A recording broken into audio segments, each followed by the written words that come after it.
Greetings, B-movie aficionados.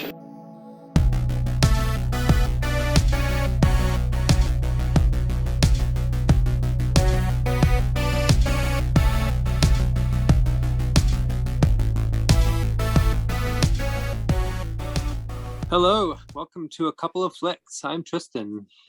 I'm Nick. And I'm Zach.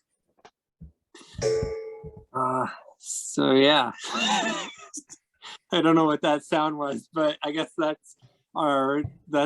gong means we got to get started. So, My mic stand. Oh, okay, cool. Yeah, I put a little like pillowcase over mine so it doesn't when I bang into springs it doesn't do that. Might have to do that too. Yeah. Constantly bumping my knees on stuff. So all right, but yeah, so all right, so today we're going to talk about some films that were made in the previous decade, or not the previous decade, but the decade before the previous one, the 2010s. Seems like the previous decade. Yeah. Doesn't it? It's like weird. Or no, not the 2010s. The 2000. No, wait. Yeah, the 2010s. So yeah, it was the previous decade. Okay, Goodness yeah, it was, gracious. yeah. It's Time's weird. Time is just stupid. All right. In the last decade, in the 2010s, we're going to talk about some films from that period of time. But before we do that, have you guys watched anything recently that you want to talk about or mention or discuss? I think the only thing I've seen recently is the new Adam Sandler movie, Hustle. Cool. Did you like it, or? It was okay. It's like your standard sports movie, which you don't normally watch, but it was Adam Sandler in a dramatic role. So yeah, I like dramatic Sandler. Yeah. He was pretty good, but a generic sports movie. Yeah. Yeah. Would you say overall it was an adequate movie? Yeah, I gave it a 3 out of 5. Cool. Yeah, I enjoyed it. I'm kind of a sucker for sports movies. So Yeah, I'm not a fan of them. I mean, a lot of them are pretty dumb. Like, I'm not gonna lie. Like, a lot of them I do kind of like. They are mostly kind of painful to sit through, but I always love the endings, So, because the endings are always so glorious, because they either win or lose, but either way, it's just like hilarious to watch. Yeah, because it's always overdone, like no matter what.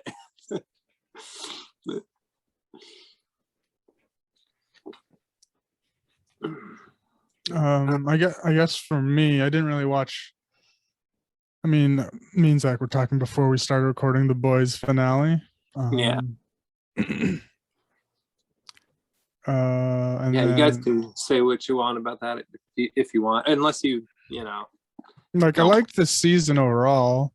I was a little disappointed with the finale myself. It was a fun one, but it has that trope kid fucking shit up. I hate that shit when kids fuck shit up. Like get kids out of movies and stuff.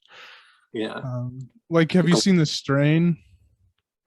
It's that Guillermo del Toro, I think, like vampire show that was on FX for like 3 seasons. Oh, I know what it is. I saw some parts of it. Like my dad, I saw, because my dad was watching it, and so I saw like some episodes here and there. Like I got like the overall gist of it. Yeah, I liked it a lot because it was vampire, but there was a really bad, annoying kid thing that he ruined. Like before the last season, he just, spoiler alert, nuked New York City for dumb reasons. So I didn't even finish the last season because I was like, oh, this kid is irredeemable. They made the car. Yeah, so I'm hoping they don't do that with the Boys. They're making the kid seem real douchey. I'm hoping they don't fuck that up, but yeah, the rest of it's been good, so I think they can correct that mistake. Yeah, I'm sure by the time they start filming, he'll be a fucking grown ass man by then. Speaking other one, the Stranger Things season 4 finished up. The last episode was 2.5 hours. So that's basically a movie. So Yeah. Indeed. I finished Stranger Things. So yeah, I watched the last 2 episodes as well. So but yeah, I'd say it was overall like a pretty solid season. I liked it more than season 2 and 3. mm-hmm. So, season 1's pretty hard to beat. Yeah. Only because it just was so like it did its thing so well.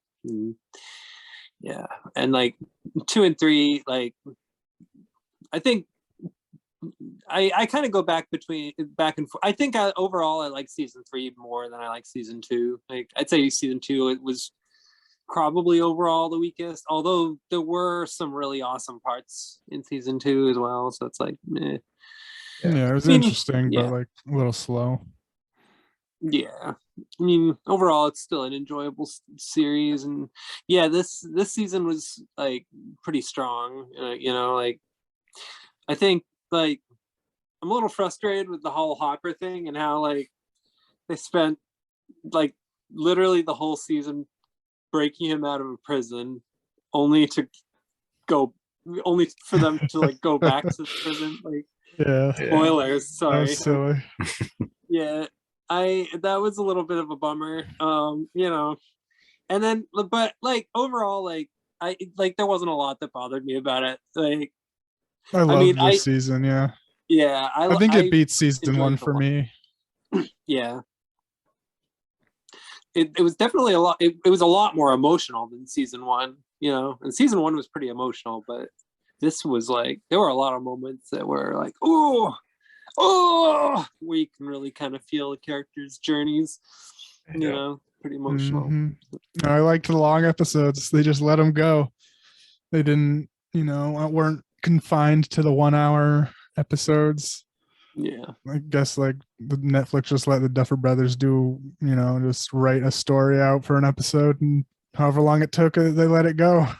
Yeah, which is good. I think we all love flowed way better than like things that get cut and confined to the 42-minute or 1 hour mark. Yeah, I agree.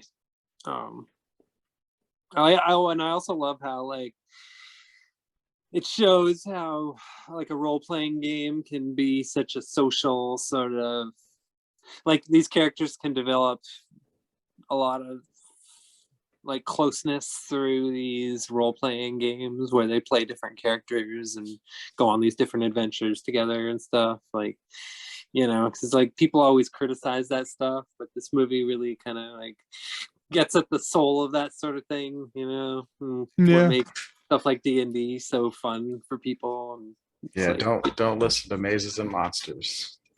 I've heard it's bad. Yeah. Oh, I hate that movie.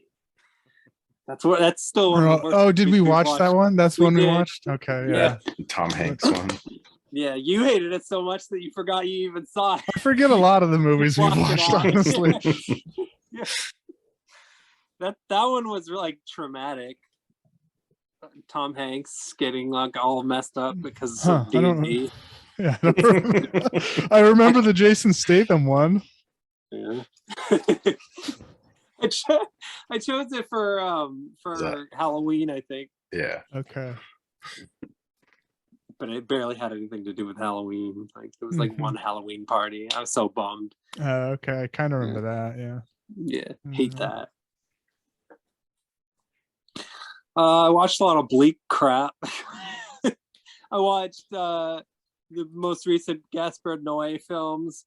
I watched the Lux HR. They both are really hard to watch because they both have like these divided screens where there's like two things going on. So like I couldn't even really follow the stories of either one of them. Like I got like sort of the gist of it, but I missed a lot too because I was too busy trying to pay attention to what was going on, like while other shit was going on. And I don't know. It's a hard technique to like get used to. I'm not into it. So, but they were both good. So. Vortex was like that too. Yeah, they both were like that. Although Vortex was a little bit easier to watch because it was a lot slower paced. Whereas Lux Aeterna was, it starts off slow paced, but then it quickly gets faster and faster and faster. And then like the last like 15 minutes are just like really messed up and insane and just like, ugh, you know? And then, and at that part, like you can like kind of barely even look at what's going on because there's a lot of flashing and stuff. And it's just, I don't know, not a good movie to watch if you're epileptic or have like, if you're prone to seizures and stuff, because like there's a lot of flashing that happens at the end, you know.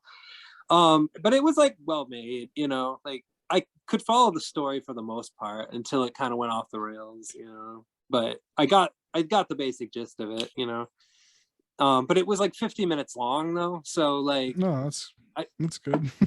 yeah, it was really short, but like Unless it sucked, yeah, I don't know. well, the problem with that though is that like because it ended up moving so fast, like it sort of felt like, I don't know, they probably could have maybe like slowed this whole storyline down and made like a feature film film thing out of it or something like that. Or like maybe not even like do the divided screen thing, but maybe instead just like cut back and forth and just slow down the pace of the film a little bit. But I don't know, he doesn't like to make normal like movies, so I guess he's not going to do something like that. And then Vortex was a lot slower because like it was mostly just like two elderly people you know, walking around confused for like 2.5 hours. I mean, it actually has like a good plot. It's probably his best film, but it's also really sad too because it's about like the wife is like going through dementia and her husband is like played by Dario Argento and he's trying to take care of her, but like the thing is he's not in the greatest like health either, like physically, so he's too busy trying to like write his book and all this other stuff. But like their son has like he has his own problems and like he is like he has like parental rights issues and he's like a former drug addict who's like living in like a rehab facility, and it's so like he's not really equipped to take care of his parents, so it's not really a suitable situation, you know. And then there's a twist that I don't think I'm gonna spoil, but it's pretty intense and kind of unexpected, and it doesn't go in the direction I thought it would, and that was really well done. But it was hard to get used to the split screen thing. That's the one issue, is it like, because when there's two stuff happening at the same time, like it's kind of like, well, all right, now like what am I supposed to pay attention to? Like what's important, you know? But in a way you also kind of feel like the characters too, like because they're all confused and like having trouble keeping track of each other. So I guess like it kind of works in a way, like as far as like getting you emotionally involved. But I mean, it was a well done movie, but it was like wicked experimental and challenging. So, and then I also watched I watched a really, really weird one that I loved, but it was strange. You see, I wrote down the title because it's a hard title to remember, but now I don't remember that it's either called like I'm Going to the World's Fair or Let's Go to the World's Fair, or it's like a title like that. Which one you're talking about? Yeah, do you remember the title offhand? Because it's hard, it's a confusing title. Like Not off the top of my head. Let's all go to the World's Fair, maybe. Yeah, it's something like that. But it was We're all going to the World's Fair. I think that's it. Yeah, I think that might be the title. Was it a 2021 movie? I think so. Yeah, I think it played in festivals in 2021, and then it came out this year. So, but it's technically 2021 because it came out in festivals. So. But that one was. I heard of it. Yeah. Yeah, it was very, very creepy.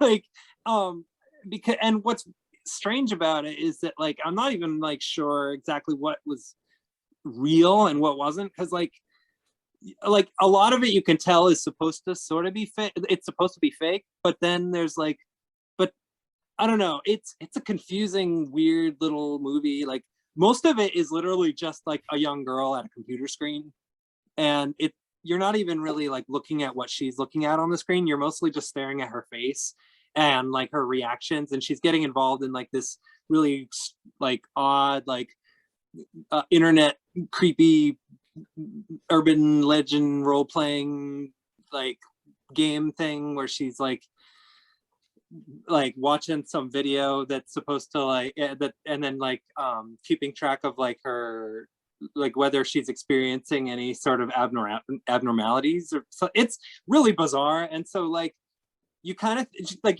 you assume she's faking it at first because a lot of her behavior seems like really bizarre, but then like it seems like there's also a lot of like other like real stuff going on, and you're not sure, like you don't even really know much about her, and then like there's this other character that gets involved, and the film like doesn't really explain anything. There's a lot of ambiguity, and it just presents a very bizarre mystery that's just complicated and strange to think about. There's a lot of like really intense implications, and I don't know, it's an odd movie because there's nothing really like that messed up about it, and yet at the same time it like feels really messed up. Like it just gives off like a weird vibe.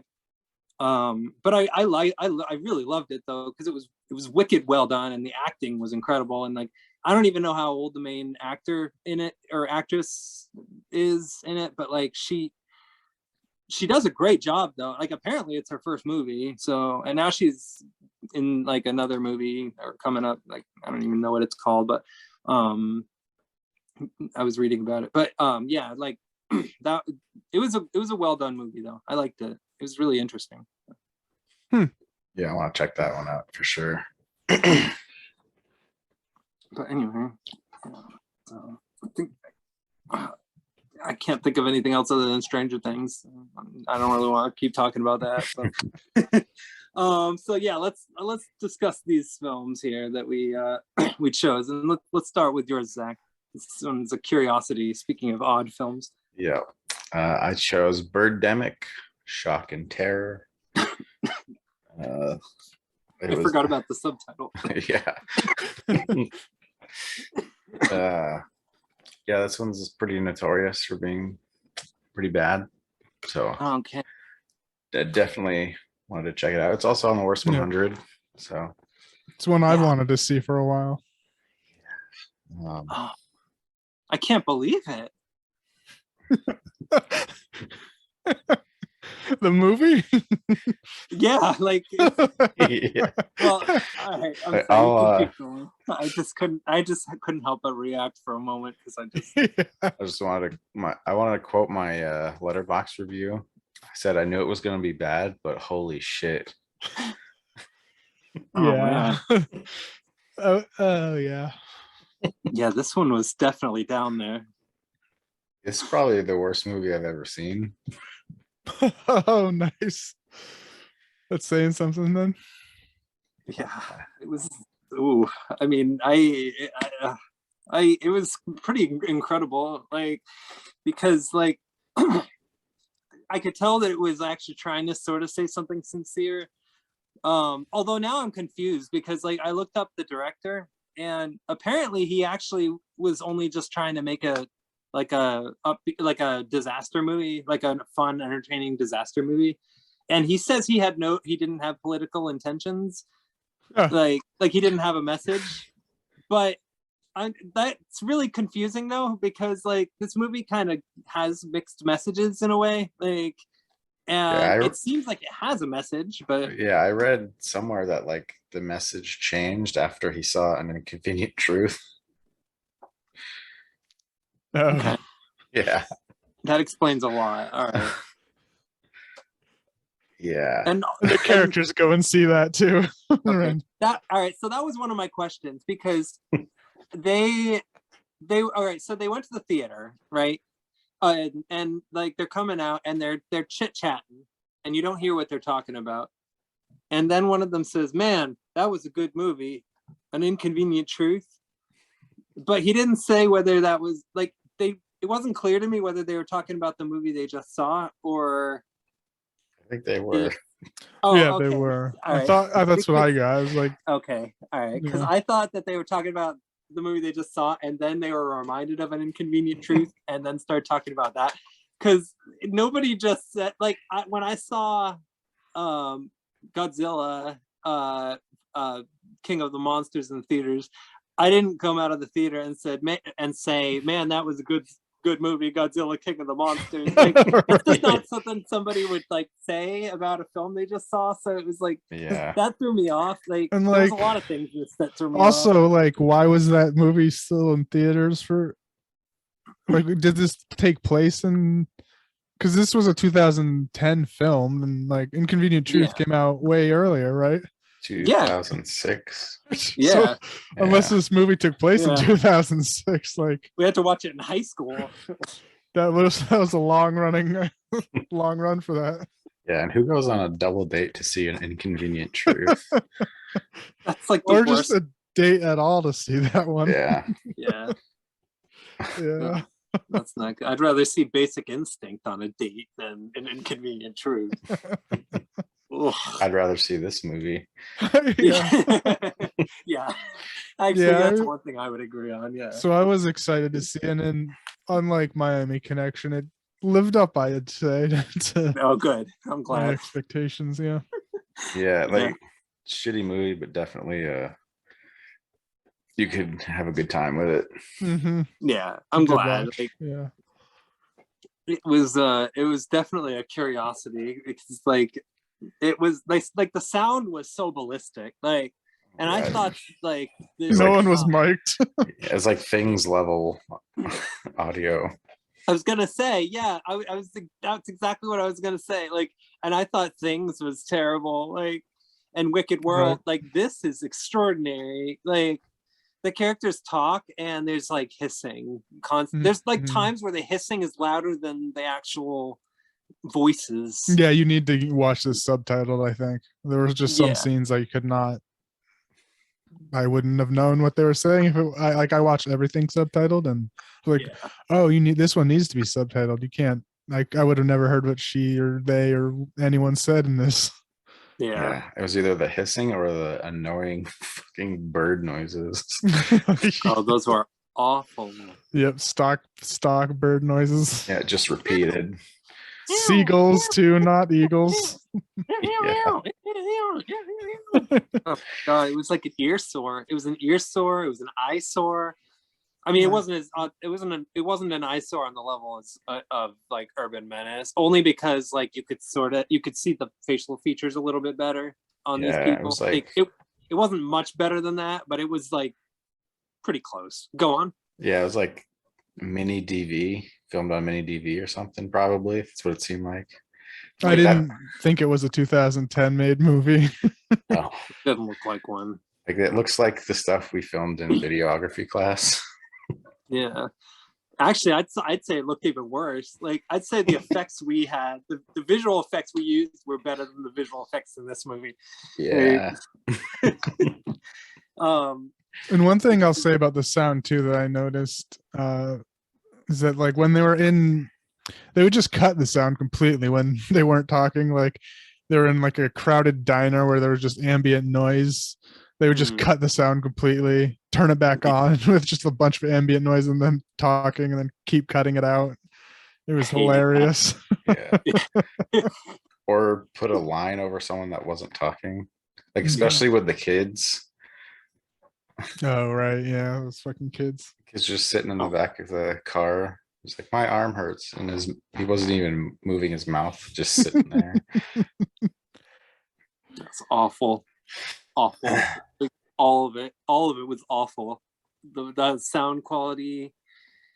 I mean, just I was so confused by the birds. Well, okay, you know what? Let's discuss the plot, shall we? Well, even the camera work was crazy too. Like in the one of the first shots, they were like, panning it, and then like you could see the camera.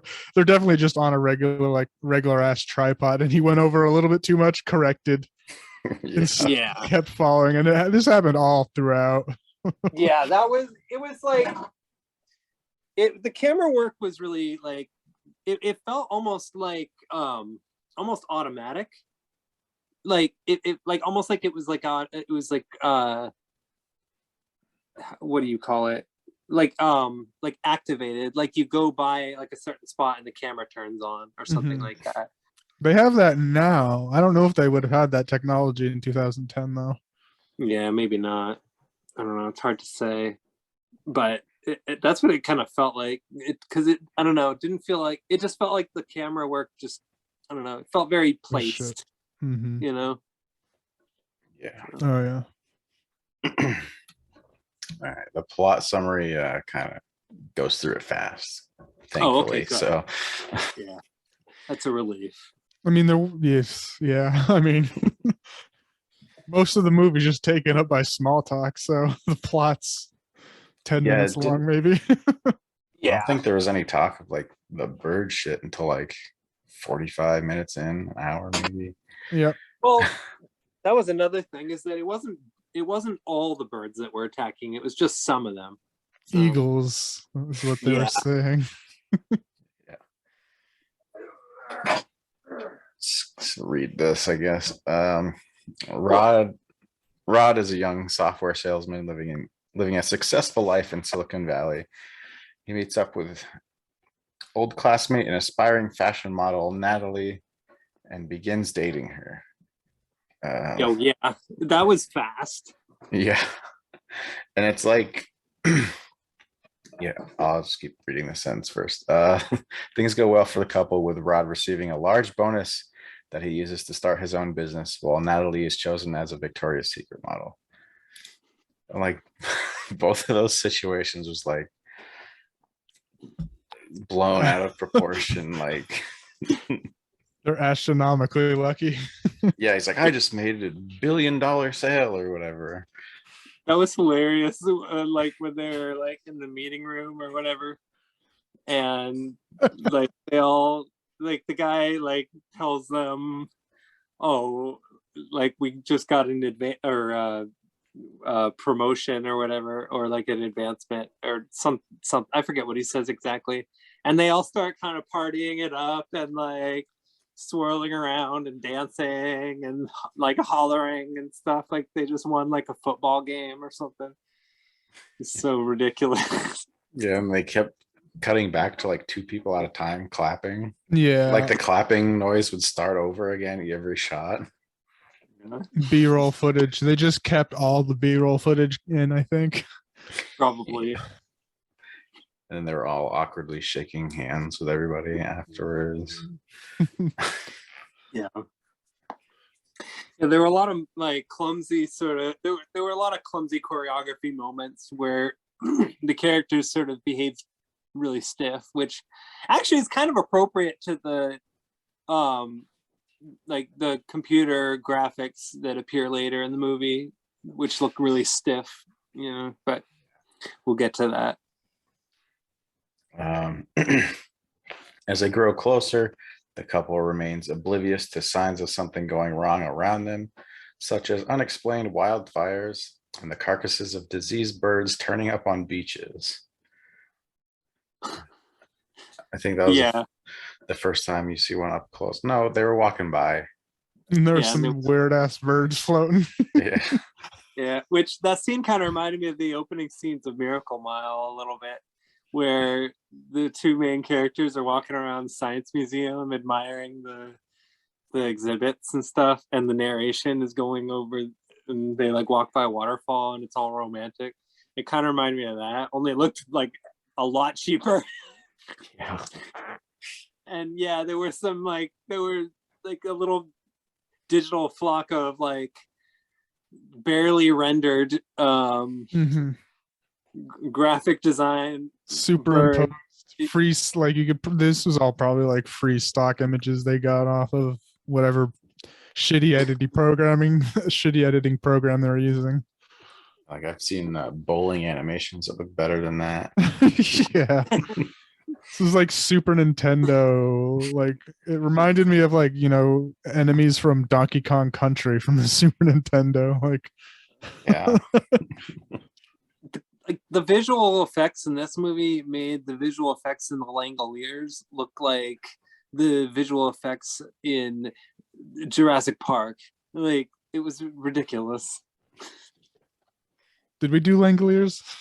No, but I've seen Langoliers. Yeah, but that would be an interesting movie to watch. The only problem with that movie is it's like 3 hours or so. Like, it's like a mini series, but it's got some good acting. It's also got some good overacting. This one doesn't have either. No, wait. You could barely even say this had acting alone, really, because So like they're just straight up reading lines from a page. yeah. Mhm. Yeah. I think only everything was done in their first take. Had to. That's what it felt like. Will you be my girlfriend or whatever? Like he said, like that one line, like I really want to take you out on a date.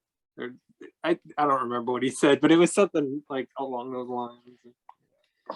Yeah, and then they have the camera still going after the line's finished, and they're just sitting Oh there. yeah, They do that That a was- lot. a lot, and even before things start up too. Like you could tell before they hit, like the director calls action, they were just kind of standing there waiting for it, and Yeah. then they start moving. You can tell that's happening too in a number of scenes.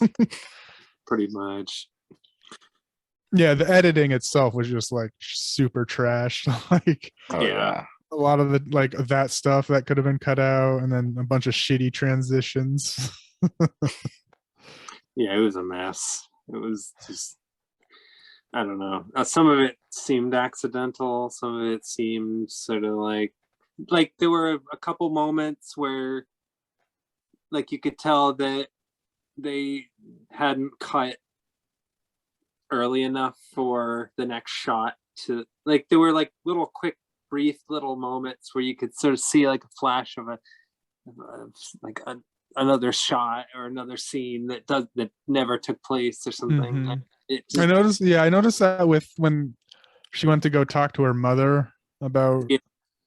there was like, oh, she was about to talk and then it cut, but then it just cut to like just her mother talking, delivering Yeah. the line.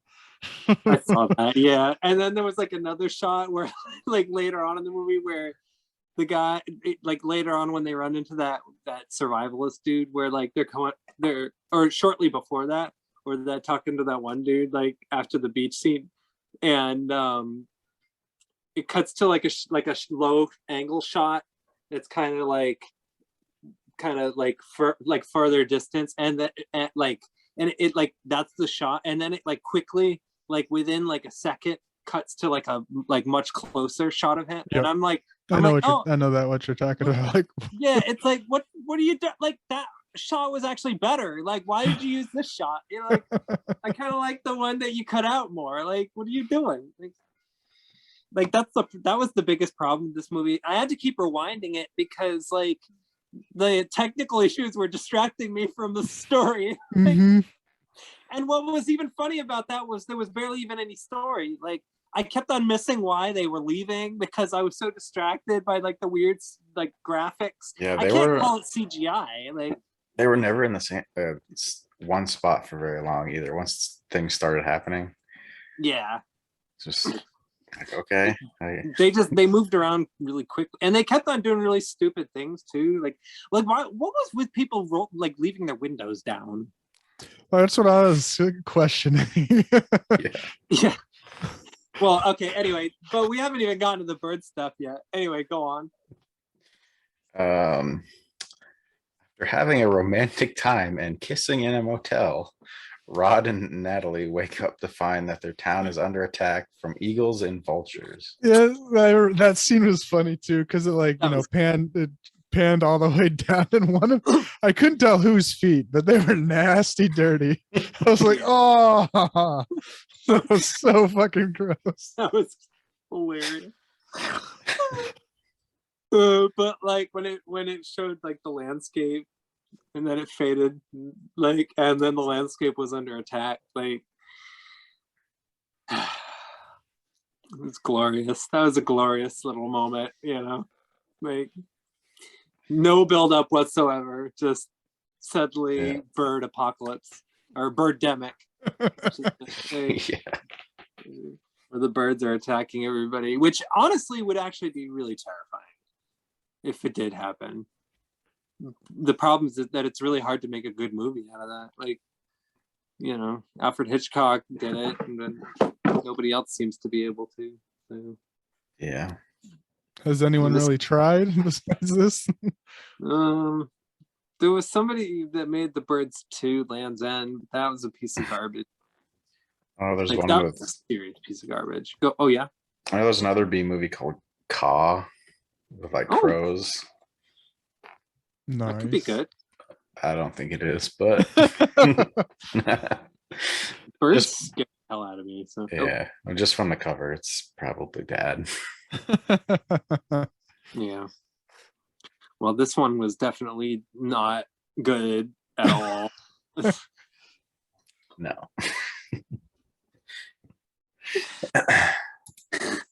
All right.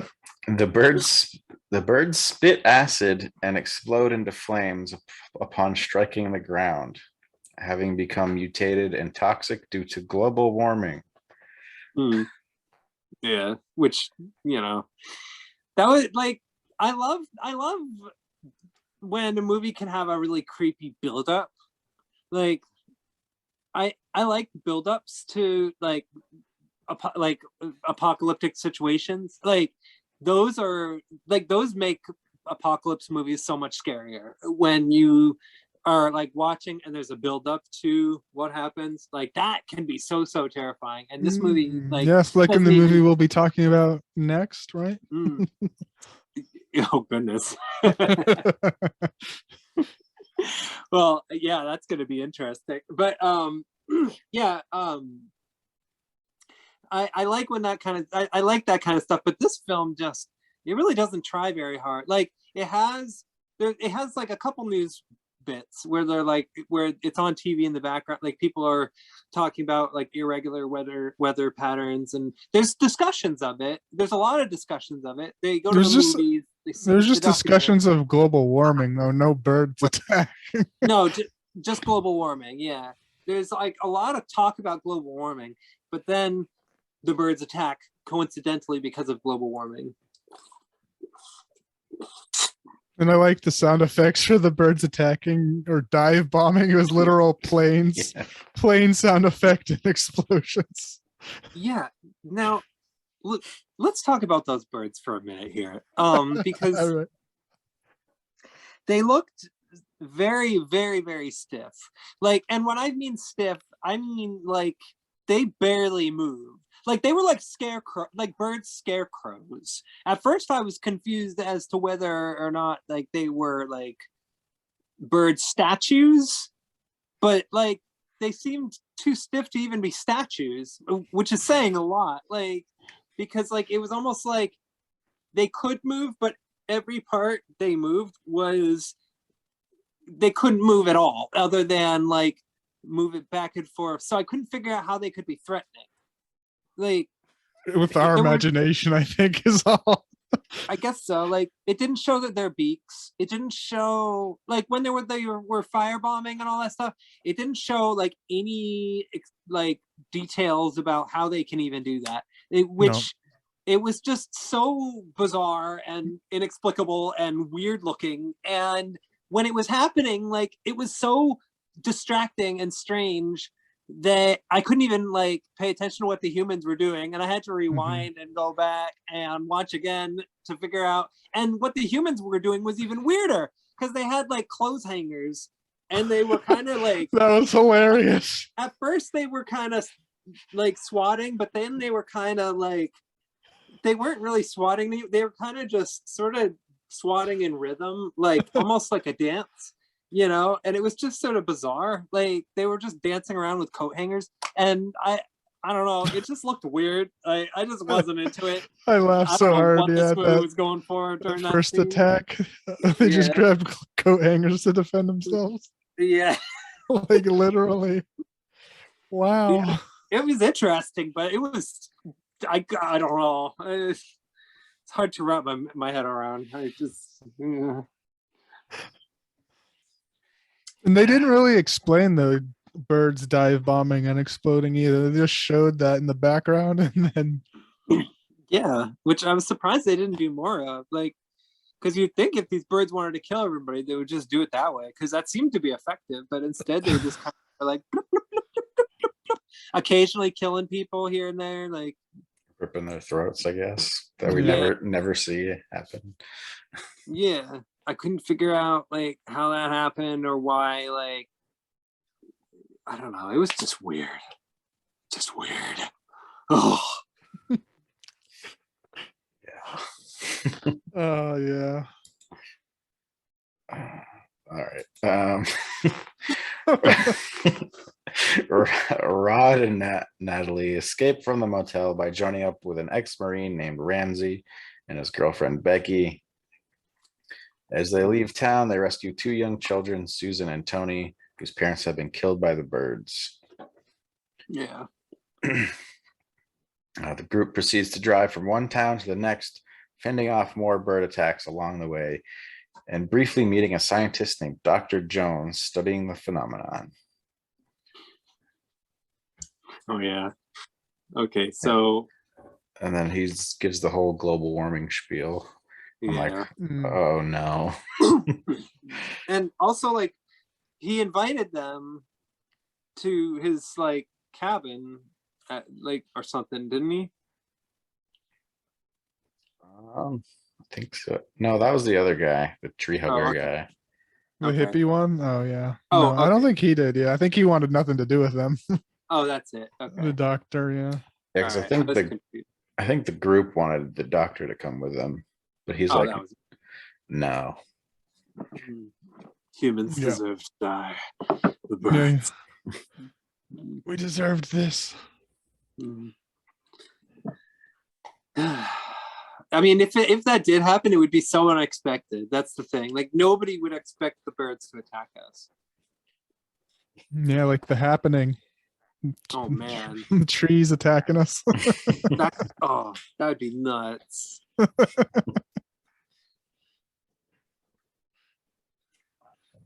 Becky is killed by the birds.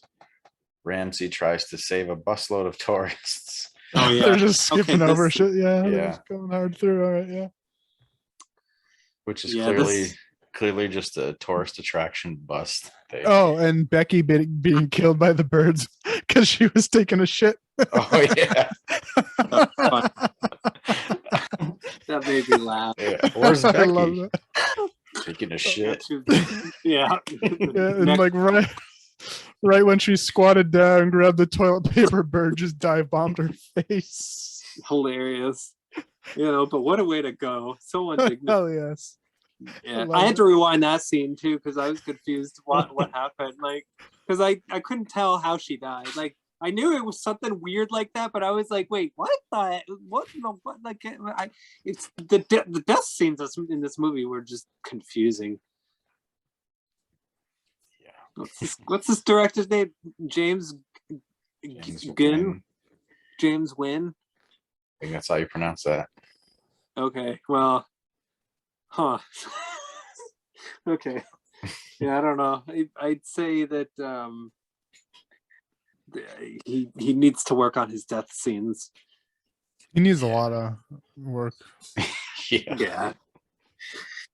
I mean, this movie could have killed it in the death scene department. Instead, that actually, in some ways, might have been the worst part of the movie. It was just how extraordinary and just odd the death scenes were in this film. Because this film is so jovial, and then it has these just bizarre death scenes with these birds like killing people, the acid and all this. Like, I don't know. That was so random too. Yeah. Yeah. Anyway, go on. As they leave the bus, Ramsey and the tourists are killed by acid that is dropped by the birds. Oh yeah, there you go. I just spoiled it. Spoiler alert for Birdemic, shocking terror. Terror. Okay. I always forget that subtitle is just so weird. All right. Natalie stops Rod from attempting to rescue Ramsey because she fears the birds will kill him too. Rod, Natalie, and the kids continue to flee from the birds, driving into a forest where they briefly meet a tree hugger named Tom Hill, who talks to them about the dangers of global warming. Mm. A lot of that going on. Yeah, that was so silly. After escaping a forest fire, the quartet immediately settles on a small beach where Rod fishes for dinner. The forest fire. Yeah. Yeah, that was dumb. So good though. Yeah, I guess. I mean, I laughed. I mean, I laughed to that. Oh god, it was funny. yeah.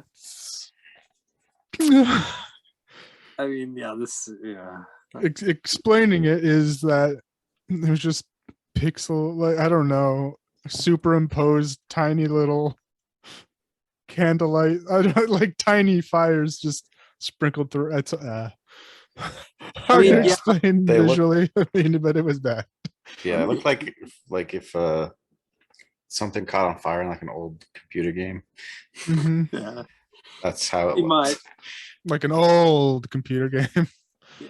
Well, like I can't call the digital effects or the visual effects in this movie CGI. I just can't, because CGI implies that it's generated imagery, and this doesn't look generated. It looks pasted.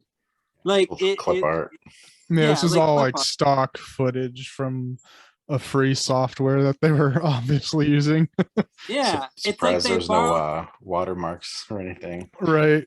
Yeah. Well, there were some watermarks on the TV in some of the, like, in some shots. I think there was some watermarks actually, and I also think there might have been some watermarks in, like, or at least one watermark or something that looked like a watermark in one of the landscape shots. Or I mean, I don't know. I didn't like there were. The thing is, there were a lot of artifacts with this movie. Like the visuals were a little bit glitchy here and there. Like you could tell that the camera they were using just wasn't super good quality. I just I don't know. Yeah. I think the visuals in this movie, it was like it would look like something from Creative Commons or something. Just I don't know. Yeah. Or maybe like a demo or like free software or something. Yeah, I don't know. Definitely. There was very little variety in the birds. And what pissed me off even more is that, like, there were birds in some of the shot, like actual birds in some of these shots of the digital bird, or I Mhm. guess they're digital birds attacking people and floating around and stuff like that. Like, there's a scene where one of the characters is like looking around a beach at all these dead birds, saying, "What happened to all the birds? They're all dead." But literally, as they're saying that, there's birds walking around in the background. Yeah, real behind ones. trees, real birds. You can barely see, but they're clearly birds. Yeah, I'm sure if the director had his way, he would have taken them out somehow, like superimposed them out or something. I don't know. Well, yeah. At least you can tell they're birds, though. So we don't need any more Wizard of Oz type rumors, buzzing around about this movie. So birds in the background. Anyway, go on. Yeah, they fish for dinner, but like they act like it's the only food source left, even though they were just at a pretty stocked gas station a couple scenes ago. Okay. Yeah, their behavior during a birdemic is not good survival behavior. Yeah, and that guy's loaded too. Like, yeah, pretty much you could buy them dinner with, like, at least if it was just all that snack foods and shit. They should have stocked up. Yeah, and he's like, when they charged him $100 for a gallon of gas, he's like complaining about it. Right? Yeah. Like, yeah, you just made billions. From what we just heard, you're a billionaire, millionaire at least. And at the end of the world, it's okay to spend $100 a gallon if it really is an end of the world thing. Pretty much. And then another thing that made me mad was that like they got all that water. How'd they run out of water? Yeah. It seems How like did that all they got was like the kids just grabbed a gallon each. I think that's all they got. I don't know. I don't even. Wow. I guess they were just peeing their way across the country.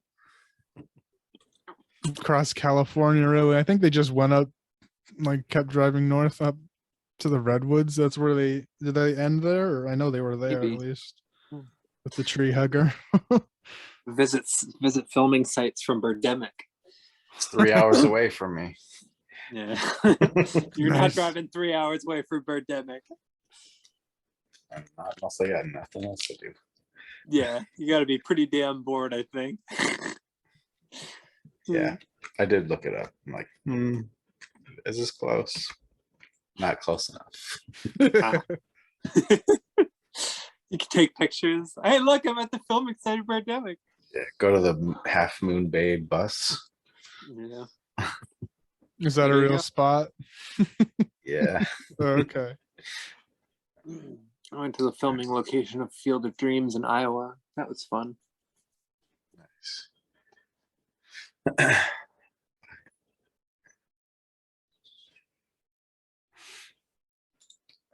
As they prepare to eat, they are attacked by the birds, but then doves appear and all the birds leave in peace. The film ends as Rod, Natalie, and the kids watch the birds fly off into the horizon.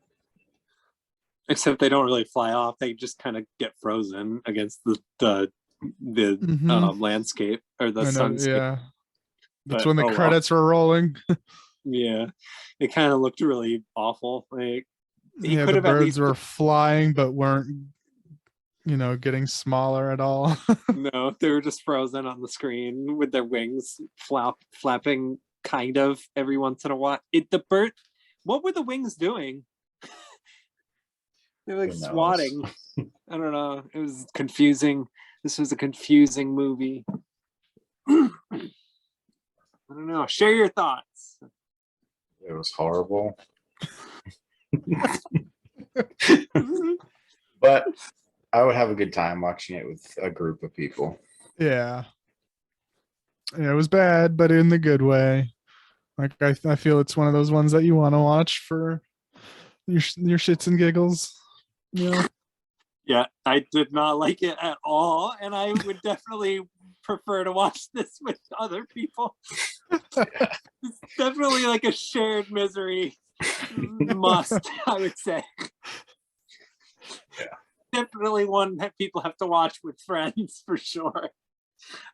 I'd never want to watch this by myself again. Oh no. That's awesome. It's definitely one you'd want to like get stoned for or something. Yeah.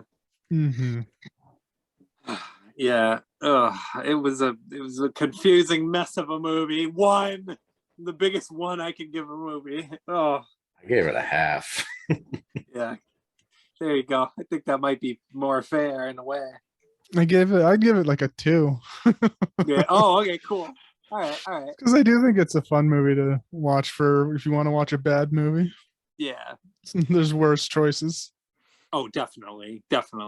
We've seen worse choices. Oh yeah. Most we cover are, yeah. Yeah. This is definitely definitely one of the worst movies though that or at least one of the worst movies I could think of that is like memorably bad, I guess I would say. Just because everything about it from production to act, there's all the way through. The editing, the sound design, the camera work, the visuals, the costume design, continuity. All of it. Everything. Just a fucking train wreck of epic proportions. There isn't a shot that isn't clumsy. There isn't a moment that isn't clumsy. It's just that's what makes it great. Yeah. So just an interesting, clumsy mess of a movie that is interesting to watch. And there is a sequel. Oh, and a third movie that's being released this year. Damn. I do not want to watch those. Oh man. But if I ended up being forced to, I'm okay with that. But I don't want to. The second one's called Birdemic 2: The Resurrection, Oh, great. and the third one is Birdemic 3: Sea Eagle.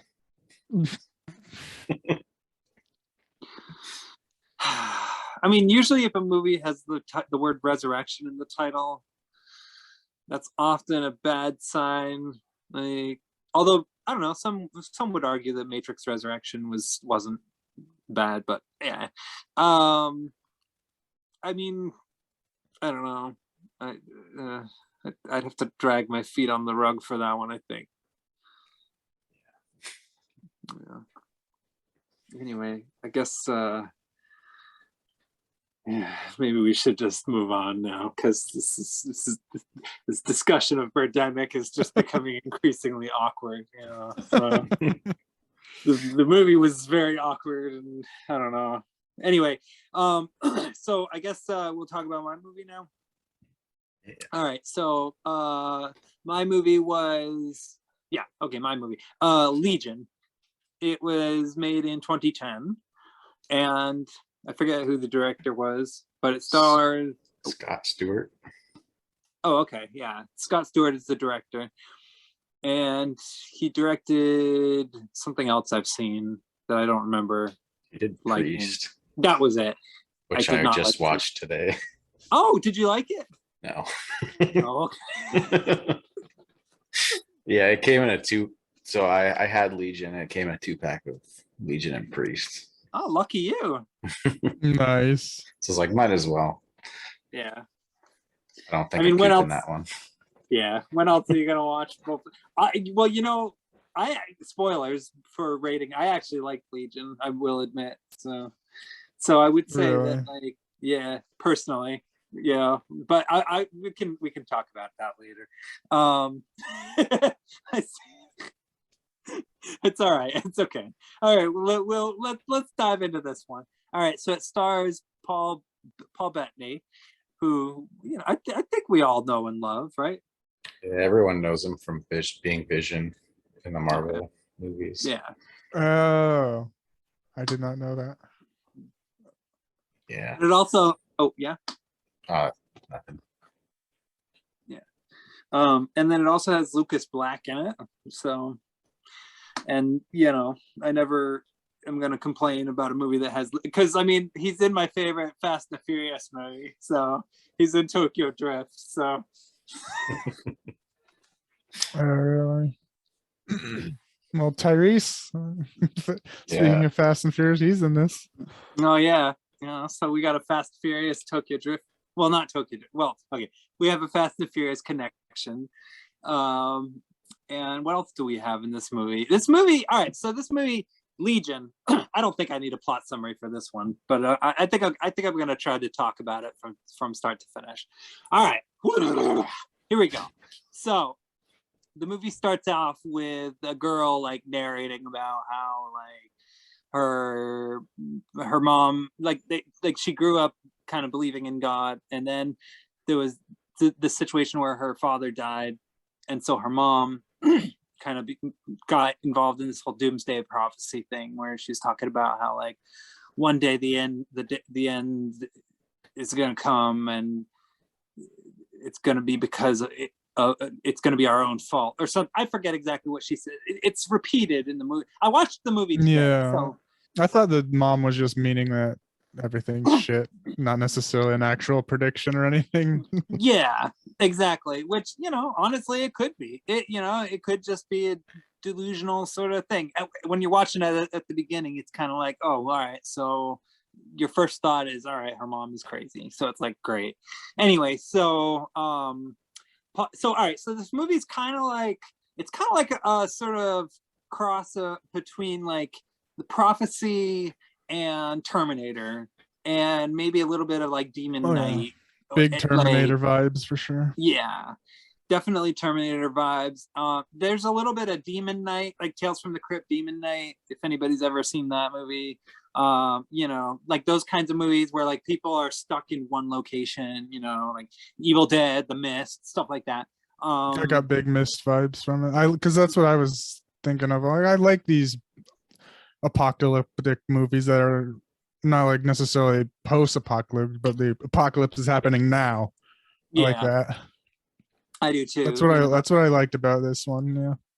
Yeah, I do too. And I also like movies where there's like a little bit of mystery about what's happening, you know, where you don't know why the apocalypse is happening at first, where, you know, people are kind of doing their own thing and living their life, and then suddenly some stuff's going wrong and nobody knows where it's coming from or why. And everything's going, like the TVs are going out, the signals are going out. I love movies like that. So this movie definitely, you know, I have to admit this movie didn't go in the direction I thought it was going to go in. Like this movie was kind me of neither.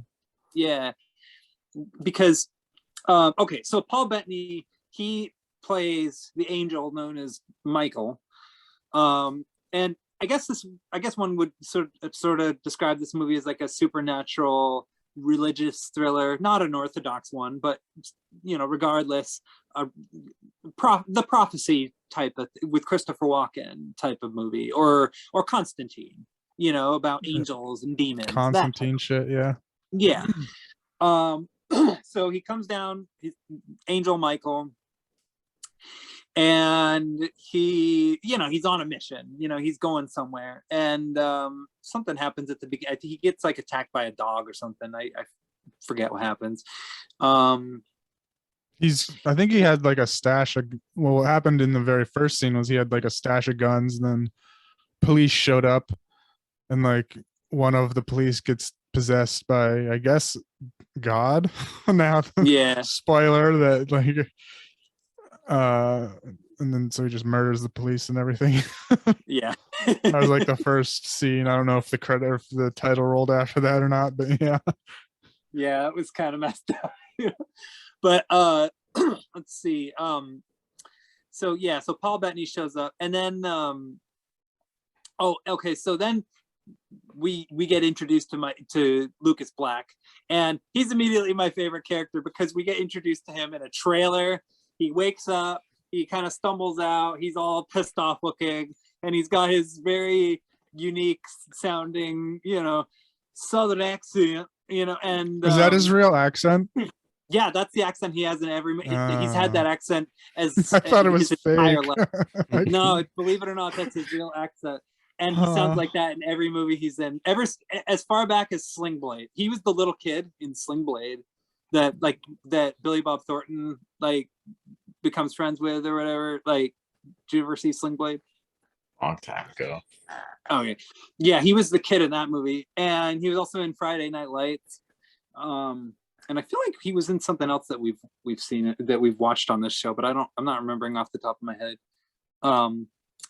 But anyway, so yeah, so basically his issue is that he's in love with this girl. What's her, Charlie, I think her name is. Oh yeah, and his name is Jeep. Jeep. Oh, I was confused at that for a minute. Yeah, I forgot.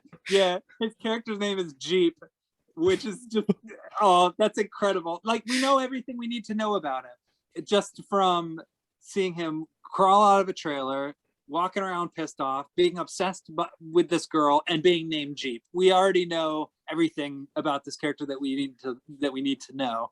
And so then what happened? Okay, so they're at a diner. He works at a diner, and I guess he's like, or is it a diner, or is it like a car repair? I guess it's both. Both. It's like a pit stop in the middle of nowhere. Has a diner, has a repair shop, gas station. Yeah, and so there's like this whole thing where like there's like a pissed off couple with a teenage daughter there. There's like the dad who, like, his son is the Lucas Black character. We have the guy who's like the cook or whatever, or who's like involved in that side of things. We have I mean, there's a bunch of characters in this movie. And Charlie, who's pregnant, she's like 8 months pregnant, and so they're all at this diner, and the husband and wife. Oh, and there's also I totally forgot about this other character. He's actually a really tragic character.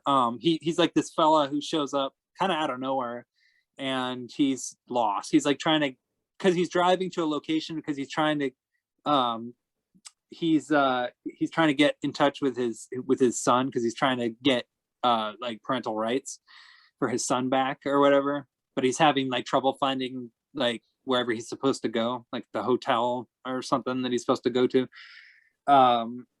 So he stops at this diner just kind of by chance. So these people are just kind of in this one That's place. Tyrese, you mean?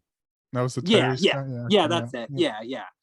And the husband's getting all pissed off because like he's got stuff to do. Oh, and I also forgot to mention that they're distanced, like they have like kind of a strange relationship with their teenage daughter, because their daughter is at that age where she's all like confused about stuff and troublemaker. Yeah, so what? A troublemaker. Yeah, exactly. Which actually ends up being useful for her character. It's like these characters have a purpose. It's incredible. I just can't believe it. Wow. Anyway, by the way, had either of you heard of this movie? Yeah. Oh, okay. Yeah, I've heard of it. Yeah. I had like a faint recollection of it coming out in the theater, and I knew nothing about it. And then my dad told me, "Oh God, it's this movie about God getting tired of mankind and sending angels to," because he's telling me this on the phone, sending angels down to kill us all. I'm like, no way, that movie sounds awesome. And so then I watch it and I'm like, no, that's not what it's about. It's trying to kill a pregnant woman. God damn it. This is a Christmas movie. Oh yeah. It's a Christmas movie too. Indeed, because he lands down on December 23rd at 1 a.m. Ugh. Or no, 1:30. It's like 1:25, 1:26, something like that. A.m. Yeah. And I'm assuming the baby was born on Christmas because of Jesus. I don't know. It's possible. That's what I think. They are trying to allegorize. Yeah, that he's like the next Jesus, and that's why she cries, because she's like, oh, even though Jesus, I'm pretty sure, was born way before the 25th, but yeah, I think so, yeah, but I think Christmas was originally like a pagan holiday, which some countries actually still view it that way. Yeah, that's why it ends up getting really complicated with certain like Christmas fables and stuff. Because like you watch some Christmas movies from other countries and they're all about like demons and monsters and like Krampus and shit. Yeah, human sacrifice. Like I just love it. All right, so where was I? Oh yeah, okay. So back to the diner. You forgot Dennis Quaid too, though. Oh. How could you forget Dennis Quaid? You haven't even mentioned him yet. I was waiting for that. Yeah. So he's in this too. And by the way, like I didn't even know he was in this. Like I just saw like some, like when I was looking it up just to like watch it, I saw he was in it. Low build, it looked like, at least on like the IMDb and stuff. So I thought might just be like a cameo appearance for a little bit. But no, he was a full-fledged character for most of the movie. One of the main, if not the main character, more or less, besides like, the girl and the Michael. Yeah. Well, I wasn't upset necessarily. So, I mean, I'm never going to complain about Dennis Quaid. So, but he did good work in this movie for sure. Yeah, I mean, it was also, I also kind of thought the whole like idea of like, like the whole like Michael, and then he has to do, have this issue with Gabriel, and then it's like this whole like issue where they're trying to decide what the right thing to do is, and one of them is certain and one of the other is certain in their ways and stuff. It's like, I don't know, those kinds of stories are always interesting. So it's also, I think that's why a part of me loves Night Train to Terror so much, because that movie's kind of like that too, except it's lame. So because they're on a train the whole time. Yeah. Let's see. I'm trying to figure out what else happens. So there's there's like that whole thing that happens where Jeep is having this issue where he's like moping about this girl Charlie, and then there's the whole so then this old lady shows up. Well, before that, I thought just one scene is I thought he was being a real douche. He was cleaning up that baby crib instead of doing his job, working on a car of the customers out there. I was like, you're being a douche. No, I agree. Like, because he should have known that they didn't have the parts for the vehicle like earlier than he did. Like, yeah, because they were holding him back for like a few hours because he was cleaning up a baby crib and shit. Like, pointless. It's clear to me that Jeep didn't have his priorities right. He wasn't as devoted to his job as he wanted to be, because he was too hung up on Charlie. So like, and at one point he even has that issue with his dad. Okay, so his dad, all right, his dad, the Quaid. So his character is also really tragic, you come to find out, because I liked it a lot. And I liked when you find that out, because all right, so the guy is complaining to Dennis Quaid, the dad character, about the fact that his car isn't done and that he has to get going because they have a deadline. He goes to talk to his son. He and his son get into this argument where his son says, I know that like you're saying that I'm too distracted by Charlie, but I feel like I have to, like, I feel like it's my purpose, or something like that. He says something along those lines, and then his dad says, oh, well, I felt the same way about setting up here and look where it got me. It's like, so it's like, I loved that little thing, because he was like, I bought this thing because they were going to build a super mall or something down there, but no, everyone hunkered down, built the town around that, and no one comes through here now. And your mom divorced me because of it. Yeah, that was really sad. And it turns out like Jeep had to actually take care of his dad, essentially. And it was like a sad sort of like father-son situation, because his dad was too busy trying to figure out this whole diner situation. And I mean, it's a sad story too. So this old lady shows up. Oh wait, okay, so then Jeep, the Lucas Black character, tells his dad, like, okay, so we don't have the part, like we have to order it. But I forgot to mention, there's issues with the TV, the signal's gone, and also the guy who showed up who's like dealing with like trying to get his kid back is talking on the phone, trying to like get in contact with his kid's family or whatever, and the phone starts getting all cut up and cutting out, and so like the signal starts going bad, and things start going wrong, and it's like, oh no, crap. And then this old lady shows up, and at first she's kind of interesting, because they ask her, because she's all friendly, and they ask her like, oh, what's going on, like anything going on outside? She's like, oh, don't worry, it'll all be over soon. And it's kind of a vague thing, but it's like, whatever, like just a weird old lady, like maybe she's talking about the storm being over. I got major creepy vibes when she said that. I'll be over soon. But then she starts picking a fight, and she starts telling the pregnant lady that her baby's gonna burn, which is kind of a mean thing to say to a pregnant lady. She even cusses at her. And then she starts cussing at another lady and calls her my least favorite word in the world. And then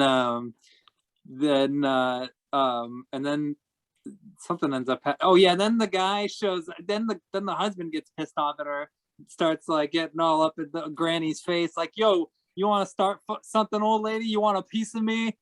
And she's like, I don't just want a piece, I want the whole thing. And then she bites his neck. It's messed up. Like, and she, like, before that, she like ordered a raw steak basically. Oh yeah. That too, which is crazy. Old lady eating raw steak at a diner. You can tell she's nuts.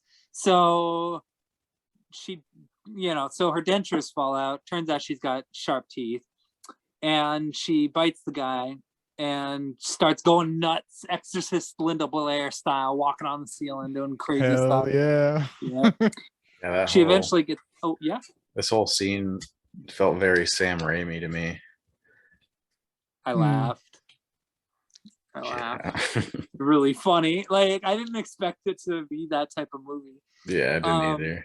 Yeah, it wasn't as goofy as like Demon Knight, but it was like there were some goofy moments here and there. Demon Knight was Tales from the Crypt though, so that's got to be goofy. So anyway, so old lady goes ballistic, starts biting people. I think at one point she even gets busted in the face or busted in the neck. Like they literally like smash her neck and she doesn't die. So then Lucas Black or Yeah, the cook throws like a frying pan at her head. yeah, that's it. Which should have killed her. So then Jeep has to blast her, but he doesn't do it. He's like, no, I can't do it. I can't kill her. I can't do it. And so then the guy who showed up to figure out how to get where he was supposed to go to see the family, he ends up shooting her instead. Turns out he's got a gun on him, and so that pretty much takes care of that situation, at that moment.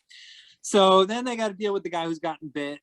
And that's like, okay, what are we gonna do? They put him in the car, a bunch of it's like a group of people going together, like Texas Chainsaw Massacre situation where they're splitting up, like that can't be good. But they're driving away and suddenly they get attacked by insects, so they have to turn around and go back. Yeah, we So see they like do the that. clouds, like there's a lot of clouds outside we see throughout this whole going on, and the clouds Yeah. were insects. Who knew, Pestilence. And what was that? The pestilence. Yes. Yeah, I think even one of the characters even says that. In fact, when they get back to the diner, the one guy's like, I gotta go get my Bible. And then the other guy said something too. I don't remember what, but it was something similar, like, you guys better start praying, or you all better start praying fast. Mhm. Like, I love that this movie is all like old school American, like these people are just really traditional and they're just all kind of like, we got to be real, this is some serious, like, God's out to get us type of stuff, or we got to ask God, we got to pray here, let's see. So they're holed up at this place. Then Michael shows up. They get all spooked out because it's like, oh no, is he a demon? Like, what's going on here? And he shows up. He's all, he's of course like Paul Bettany, so he's all handsome looking, and he pretty much is there to say like they're after her because her baby is going to be the savior of all humanity. And so it's like, what? And she just starts weeping because it's like, oh no, like that's a lot of pressure. Essentially, Yeah, and like, she initially planned to put it up for adoption. Was her initial idea for it. yeah. Now she can't. Now she's got to protect it because now the fate of the world rests on the baby's existence. Because the baby is supposed to become the savior of all humanity, according to Michael. And so of course so that means now either they protect the baby or mankind is doomed. I think he even says that at one point. And so then all right, so that's all squared away. So they're like, all right, great. And then so yeah, demons start laying siege. There's one funny bit where this guy in an ice cream truck shows up and turns into like a Silent Hill monster. I loved that. Yeah. I've seen that clip. I've seen that clip so many times. I never knew what it was from. I looked familiar to me too. Yeah. And it was Doug Jones too. So yeah, I've never seen that before, but that was hilarious. Oh man, this movie was hysterical. I laughed a lot. Like, there were just a lot of things about it that were just really over the top and melodramatic that just I really enjoyed. Like the acting, it was just a fun, goofy little dumb movie. But all right, so yeah, they get attacked by Ice Cream Demon Man, and then like a bunch of other demon possessed people start attacking. They have to start kind of blasting them out.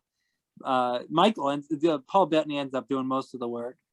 Although I feel like, I don't know, like they all kind of did what they could. They all did a pretty good job barring up the place and stuff like that. Yeah.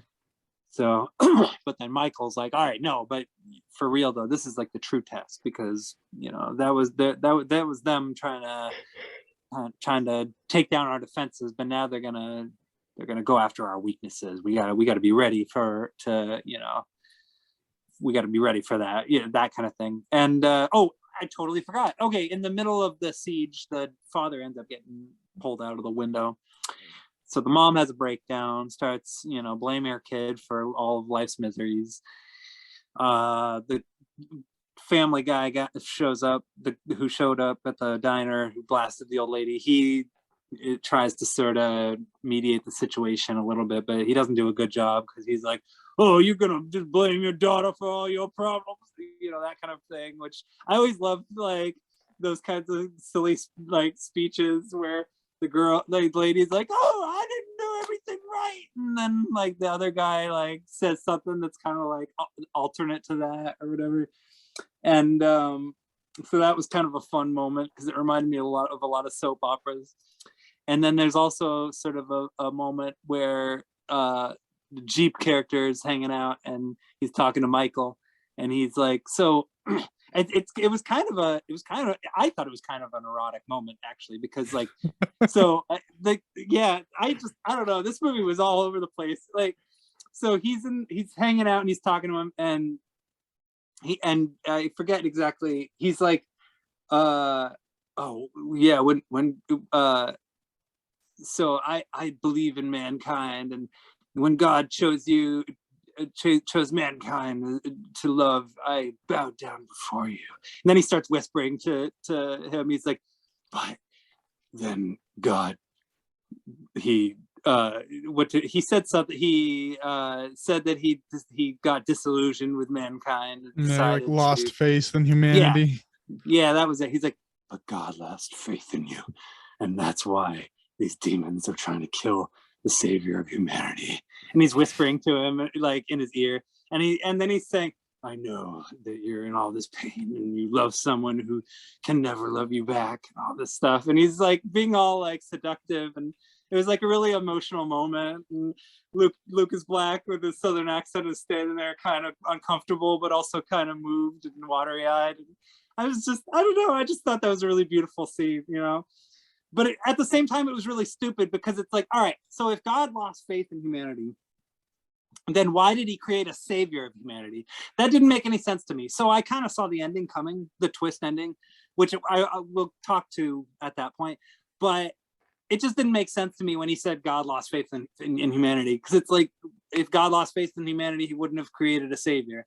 It just doesn't make sense. Like, he's either deciding to test you, or he's deciding to test all of humanity. It's either one or the other, and we find out what it is in time. Yeah, I'm not sure how much, like, what I wonder is then how much control God has over us, because in this movie, at least, because I think they were just saying like we started just doing whatever the fuck we want. So I don't, and then that maybe that baby was just going, I don't know if like God had it planned that baby would be the savior, or just it would be, and I think it was out of God's control.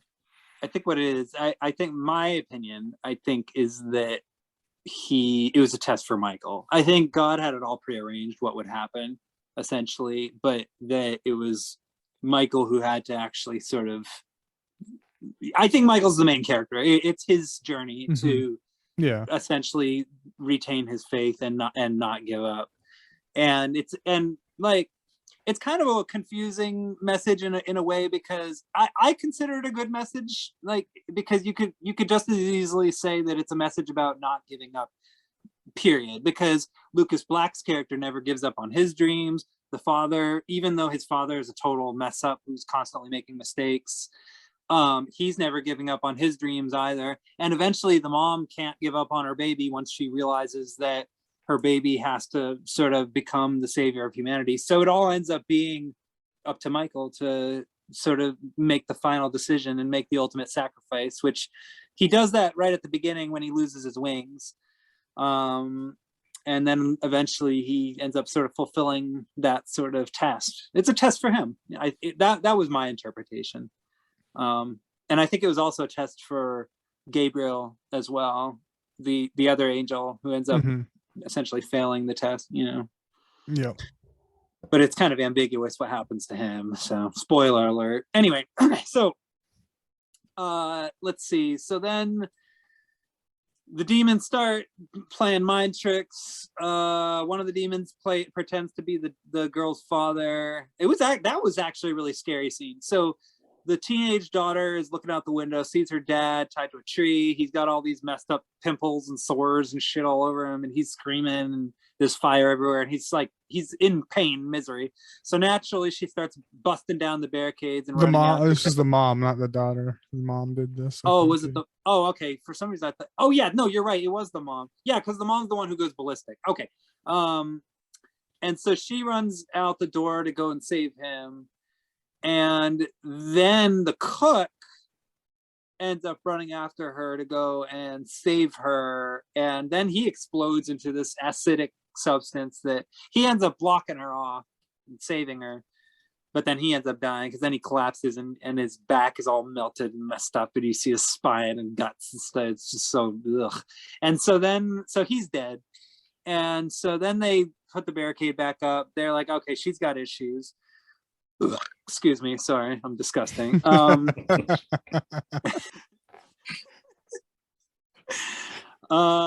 then okay, so then the family guy and the daughter are on the rooftop at some point in the midst Tyrese, okay, yeah, let's just call him Tyrese because I don't know how the drifter. We could call him the drifter.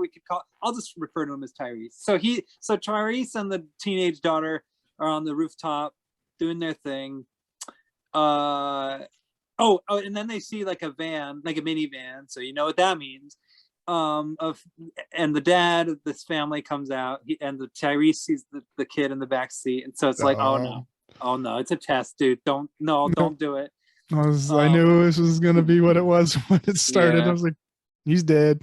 Yeah, I was so bummed out. But you know, so he's looking, he sees this situation, kid in the back seat, wife in the front, dad's trying to get gas. He can't figure out what the heck is going on. Nobody's around because of course they're all barricaded.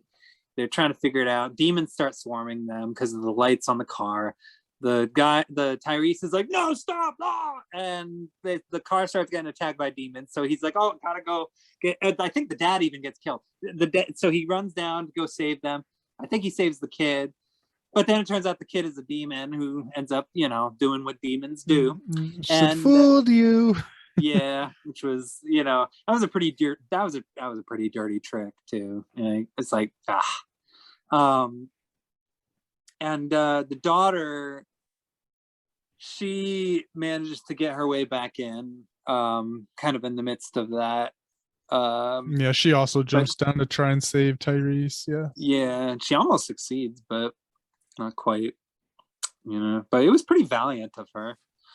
You know, and then I remember what happened. That's not what happens. So the teenage daughter, she's trying to figure out what to do because she's in the car or whatever trying to get back because she's getting swarmed by the demons. The pregnant lady's like, no, we got to go out there. She's just a kid. She's just a child. And so Michael is like, yeah. And so Michael is like, all right, listen, lady, talk to the hand because the face don't want to hear it anymore. You sit down, you know, do what you got to do. Talk to the booty, the hands off duty.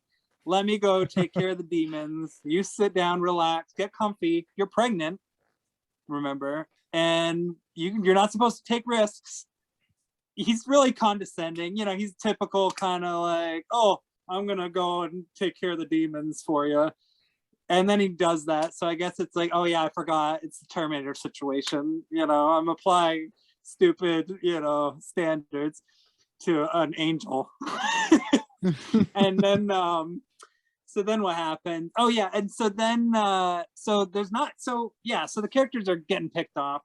the dad's all guilty because I think at some point he messed up trying to prevent the mom from getting out. Oh, okay. So this is all right. So then this is when things get real, because then the pregnant lady starts going into labor just out of nowhere. She's like, "Oh no, it's coming!" Her water, like, I guess it broke somewhere in there. She gives birth, and then after she gives birth, this is fucked up. Okay, so this is when, oh man. All right, this did shock me, I will admit. All right, so so the crazy mom decides, wait a minute, God didn't want this baby to be born, which again doesn't make sense, because why would he choose that baby to be the savior of you? But okay, whatever. Obviously this lady is not really picking. I mean, who is? And so she's like, oh, we got to kill this baby. So she tries to take the baby, and Michael is like, you better not, or I'll kill you. Like, and he's being serious, but she doesn't listen. So he kills her. He blasts her.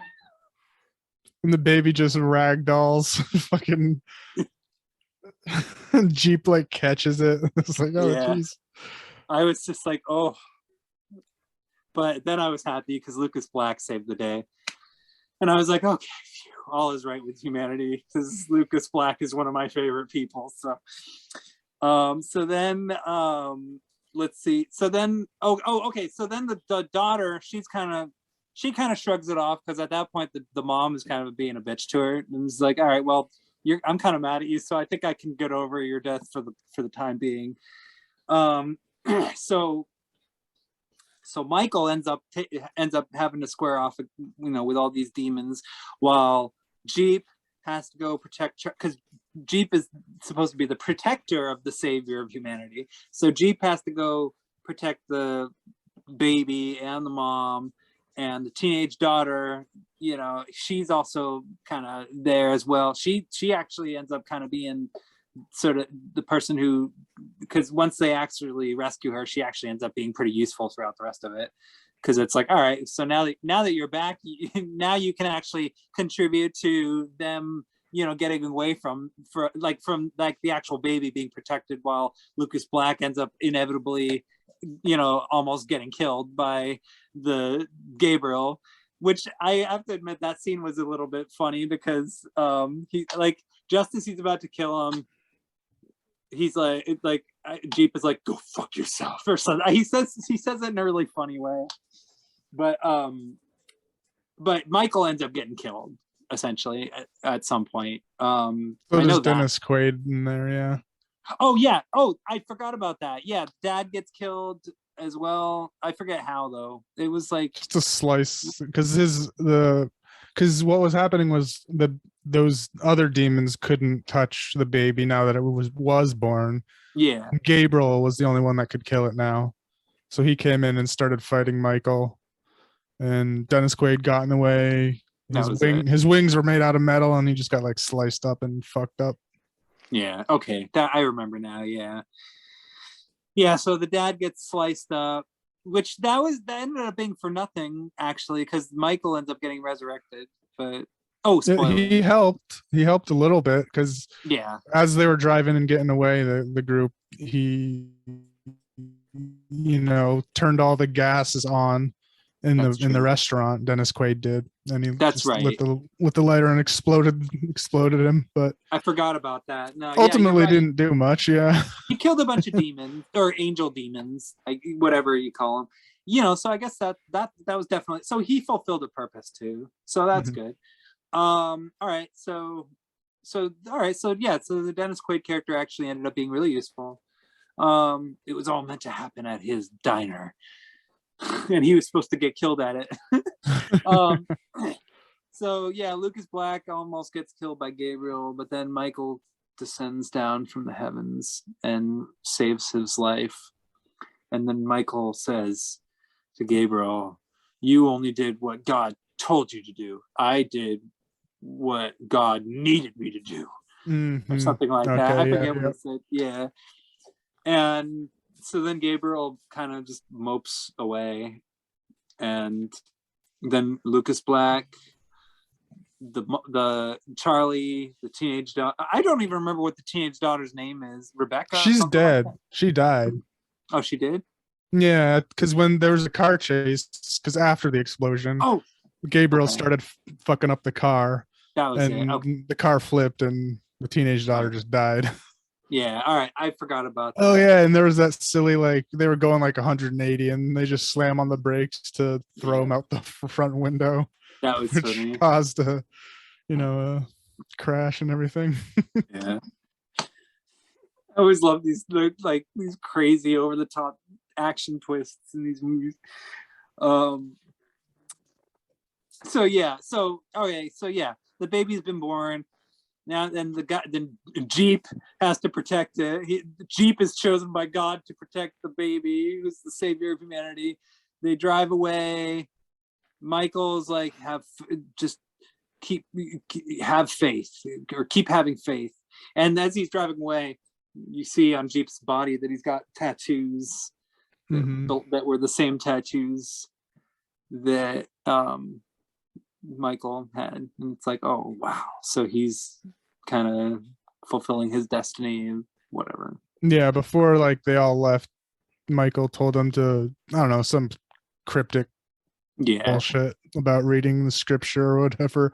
Go somewhere and read your prophecy scripture shit, and then as they were driving, they were like, "Oh, what's happening to your arm?" And then tattoos just started covering his body. Yeah, pretty much. And which, I guess that's how the cookie crumbles.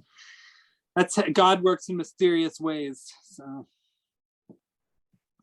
and that's kind of just it. That's Legion. Just God get pissed off, demons laying waste to people at a bar or at a diner.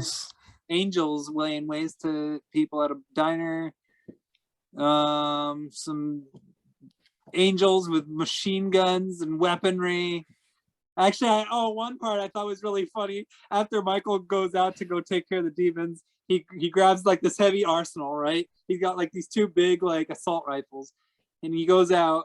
He blasts like one or two of them, and then drops them and pulls out pistols and shoots the rest of them. It's like, are you serious? Why did you bring out these heavy weapons if you're barely gonna use them? Like, but whatever.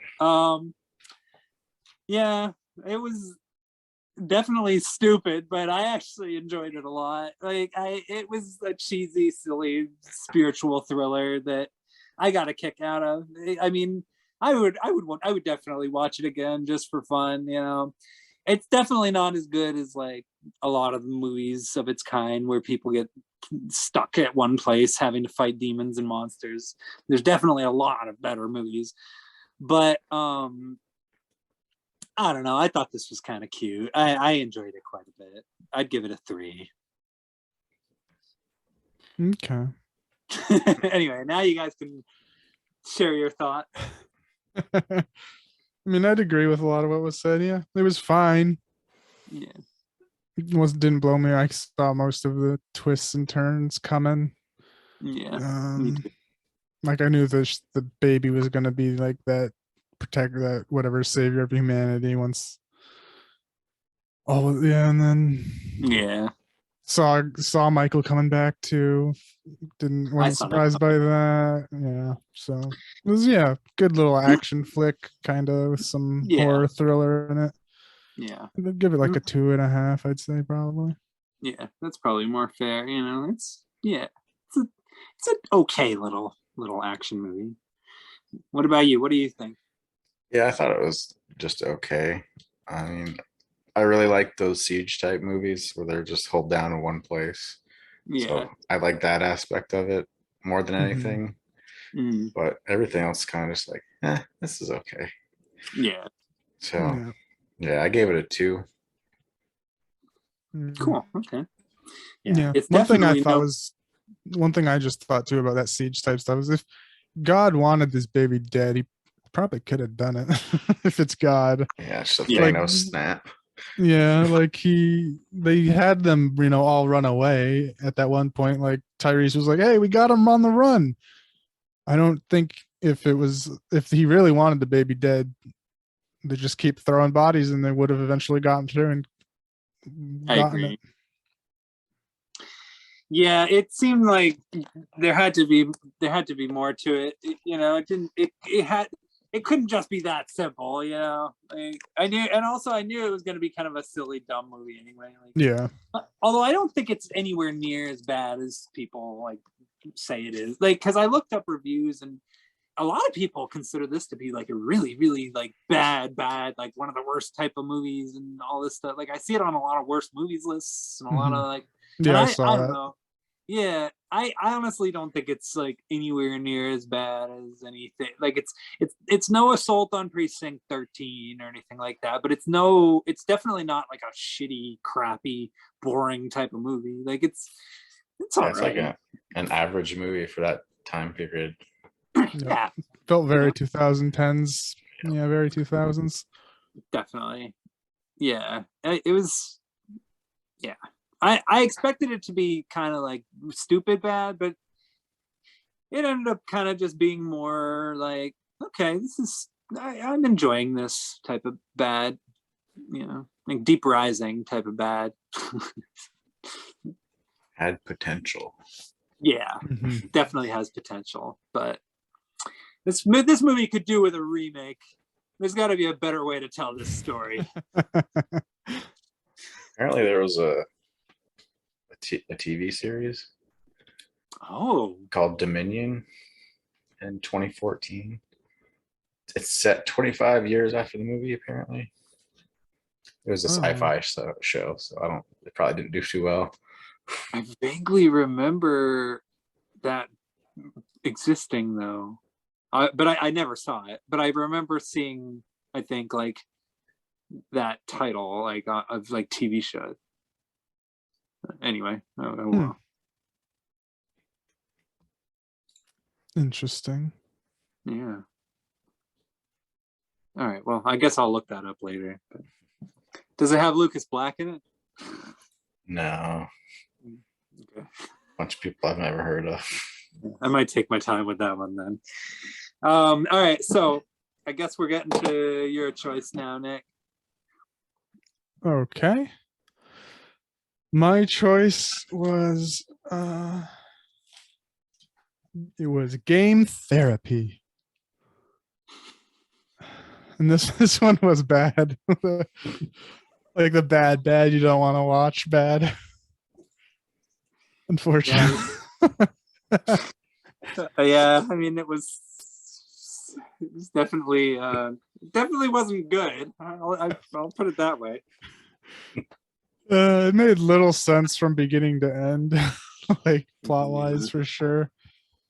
Yeah. I mean the movie felt kind of like it was structured almost like you remember in like the late 2000s those like old like YouTube videos where like people on YouTube would start trying to make like actual like short films and stuff, but they would be kind of like badly shot, not really like very well done, and like they'd be sort of like like a lot of shots would go on too long, and like it wouldn't really be like a plot. It would more be like if like series of like situational events and stuff. This movie kind of felt that way too, like from start to finish. Like at the beginning of the movie, there's a scene where the main character is walking down the street, right? And he gets to a gate, and the gate is closed. And he gets to the gate, and he can't open the gate. And so then he puts his backpack down, opens it up, takes out bolt cutters, cuts the bolt, opens the gate, closes the gate, and walks through it. That all, like, you didn't need to show all that. You could have just told all that in one shot. You could have had him walking toward the gate that was already locked and have him like holding a pair of bolt cutters in his hand, and that would, like, the viewer could have put two and two together. Like you're making more work for yourself by having like such a minute action be like a literal sort of like 30 to 40-second sequence. Like this movie had a lot of scenes like that, and I felt like, Yeah.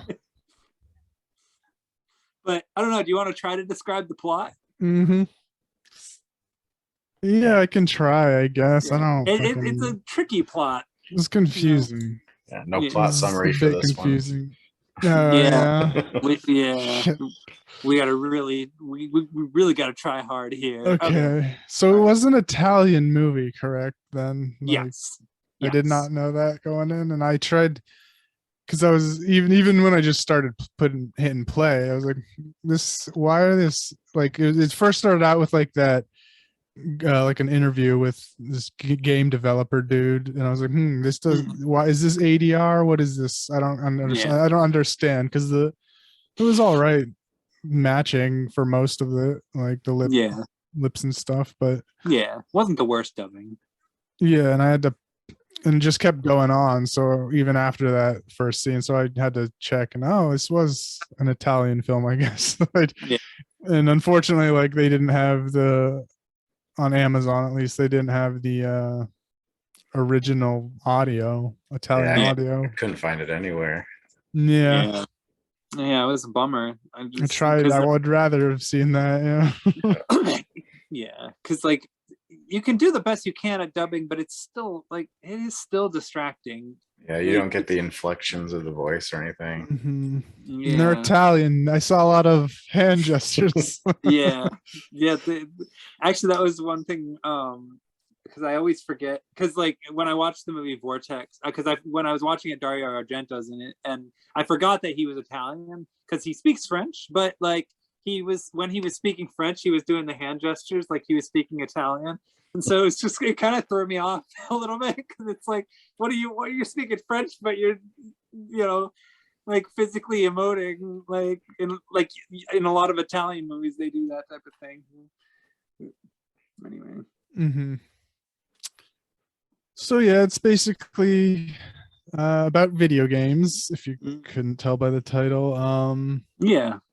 There's this although I will say there wasn't much video gaming in this, to be honest. I mean, it didn't feel well. Okay, all right, you can go on. Sorry, I'm distracting you. No, it's fine. It's the main characters are like this nerdy one, I guess. I don't know. They're both kind of troubled teens, but friends. Yeah. That played games together. Like I don't know, they're playing some shooter game in the beginning. Yeah. But they get hassled by a group of bullies at one point. Yeah. At least the main character. I don't know which one's the main one. Whatever the nerdier one. That the guy with the glasses and the bolt cutters. Yeah. Yep. He gets put in a trash can and shit. Yeah. And it's I guess kind of Ready Player One-ish. He found an Easter egg in one of that game developer's games.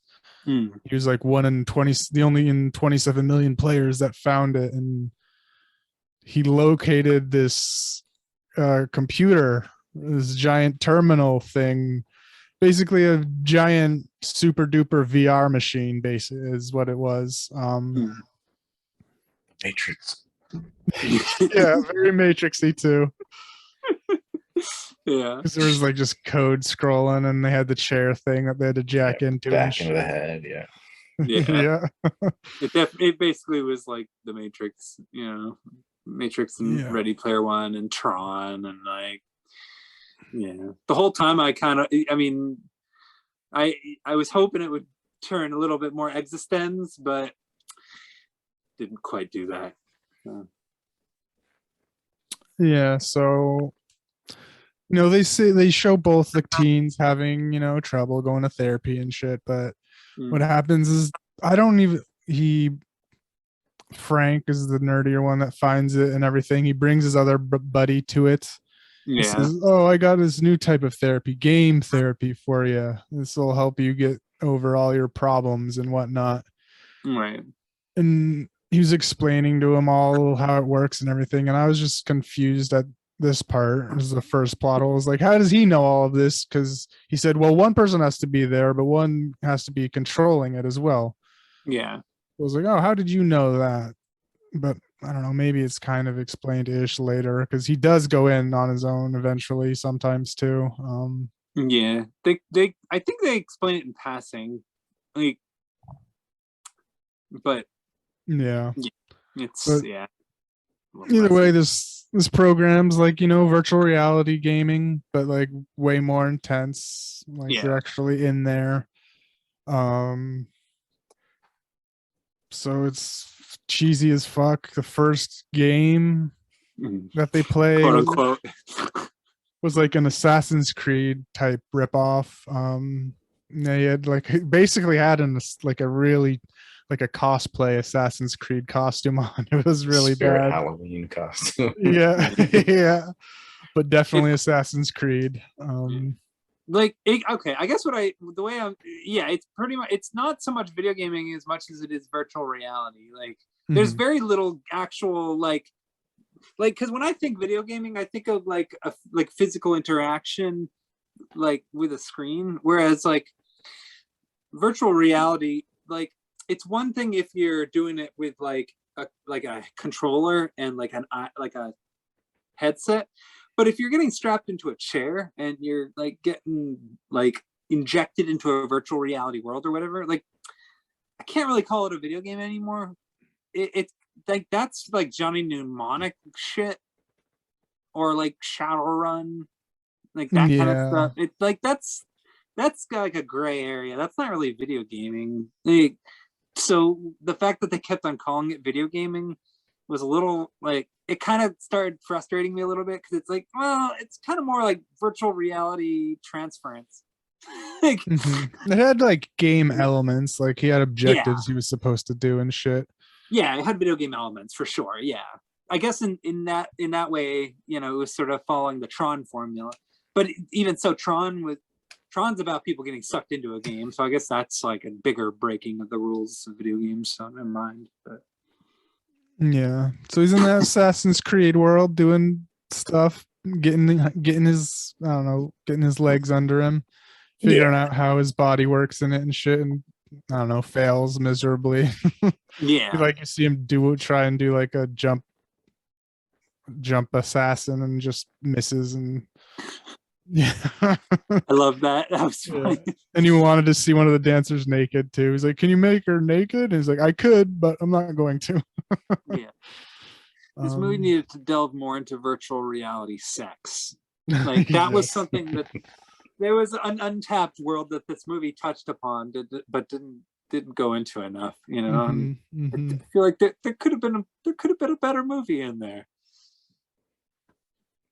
I don't know if all of these go, because I have them in my notes. Just they go one by one. It's so, and then I think it all happens in the same playthrough. Like the first time they're testing out. So next he goes into like just your generic military shooter. Yeah. And he gets shot, but it's not like the rules on how people can die because there is some type of explaining that didn't really follow through, I feel, throughout the movie, where you can die in the game and in life.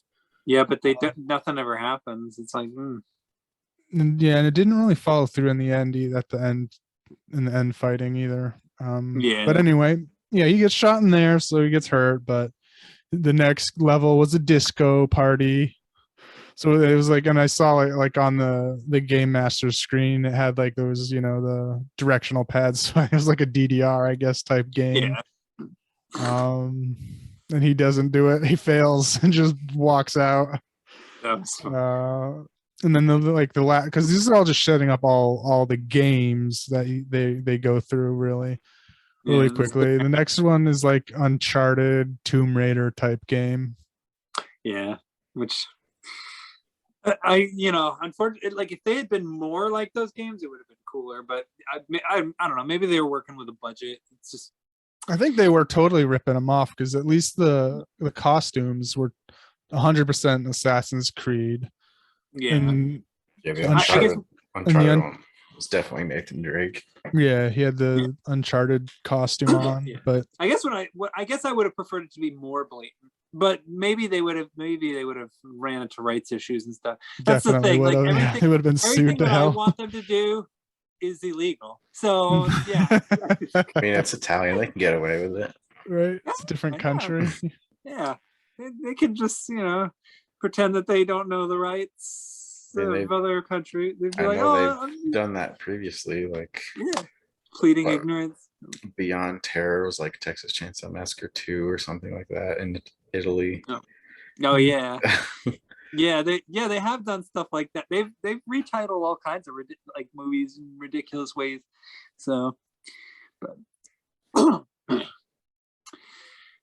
So Anyway. yeah, he gets through, like it was like, I don't know, some game puzzle thing, but yeah, the prize wasn't there, and like the guy on the outside was confused too as to why it wasn't there.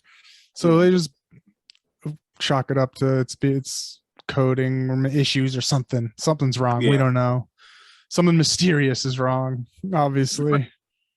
I guess we'll go with it. Yeah. So life goes on. The guy's still trying to fix the machine and get it to work better because he's coding it. And the dude that was actually playing the games, he's had a bit of self-confidence boost with what he just experienced. So he I don't know, asked this girl out, Oh yeah, girl out. favorite part of the movie. Yeah. It's like, I don't know, she's in his classes and shit, and Yeah. notes passed, and he finally has the courage now that he's been in the virtual reality to do that, to ask her out. Yeah. Good for him. Yeah. So throughout they keep going back to test out the game. There's a Yeah. And at one point he even tells somebody like it's a new I guess I would call it a Grand Theft Auto game as well they play. Yeah. What was that? Oh, I was just saying, like, at one point he tells like at least one or two people that he's in a new kind of therapy, or like a game therapy type. Oh yeah, he vaguely mentioned, he like beats around the bush, but yeah. Yeah. Anyway, Grand Theft Auto. Sorry. Yeah. Yeah. Then there's a Grand Theft Auto type game. I guess he's driving a big ass car and infiltrating a drug den or whatever, and he sees a little girl hiding, and he wants to save her for some reason, even though it's just like it would be just like an NPC that he's like, no, that the guy on the outside was that she's just there for setting ambience, she's not real. And yeah, he's like, no, she's an NPC. Don't chase her down, you idiot. You got to get inside the safe, Yeah. But he defies orders and saves the girl for, I don't know, Yeah. just dumb reasons to prove that he's a good guy. Yeah, I guess. And she looks up at him, single tear, Mhm. crap, and then Bullshit. yeah, typical boring. Yep. Guess I needed to give us a reason to root for this dude as opposed to the other one, I guess. I don't know. Yeah, I guess so. I don't know. I was just kind of just rooting for something to happen. Like, Yeah. So I don't know. The world. yeah, this movie is a mess. I mean, it's mostly just crap happening. They go in, it's supposed to be like a different type of like variation or a different stage, but it's like it's like a variation on a different thing they either that's either in another game or in another movie or something, and the objectives seem obvious, but then there's always a twist. Yeah. But So okay. yeah. So also in this first Grand Theft Auto scene, he sees like a ghost specter thing down the hallway. Yeah. And she's like, "What was that?" And they said, "Oh, probably just a glitch." Right. But we Just know a it's glitch. something more. Yeah. Never just a glitch. Right. They changed something. They put a brick wall behind. What was that character's name? All the characters in the Matrix movies have weird names, like Silo or whatever that kid's name. Yeah. Anyway, go on. So this guy, the one that has been gaming, his life's been going good. He's now dating this girl. He's being social. He tries to get his buddy to come out with him because his girlfriend's friend is single as well, so he wants to like do a little double date, but his friend chickens out at the last minute and goes back to work. So there's some tension there brewing with him and his friend that you're not taking this game therapy seriously. And he's like, I got a real life now, man. It's working. Your game therapy's working. What do you want from me?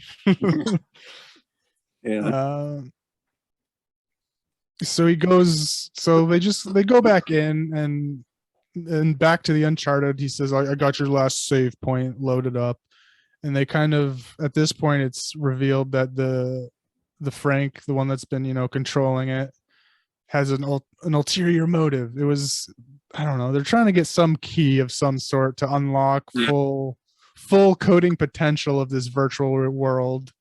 Yeah, And basically like Ready Player One, like plot. yeah, and he was hiding it from this dude, his friend, who he was just using the guise of therapy to help him, but he was like, oh, you were just doing this for yourself so you can be the master of this whatever.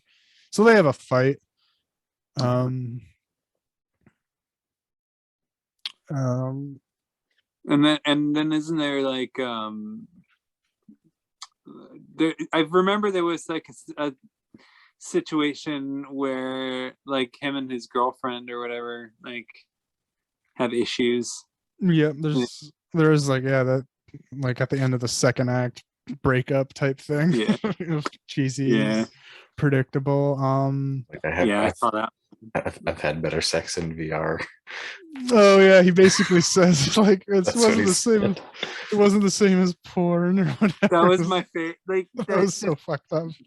it's messed up, but at the same time, like I hate to say it, but that might be where we're headed as a society, where people just end up spending most of the sex that people end up having in the future might just be in the virtual reality realm, because the computers will be able to program them to give us the best sex in the world, and then that's it. We're gonna just get married to our computers.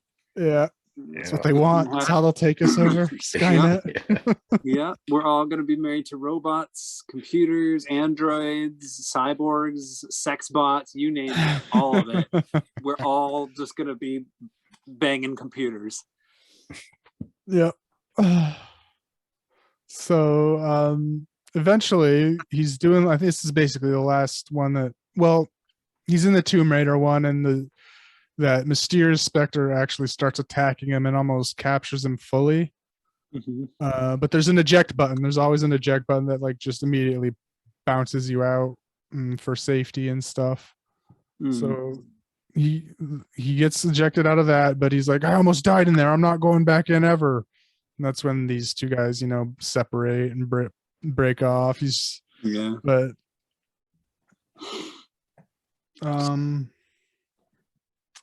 But I guess he like the nerd, he says, I got a way to, he basically brings out, the Ghostbusters box that traps him in. Yeah, I guess that's it. Yeah.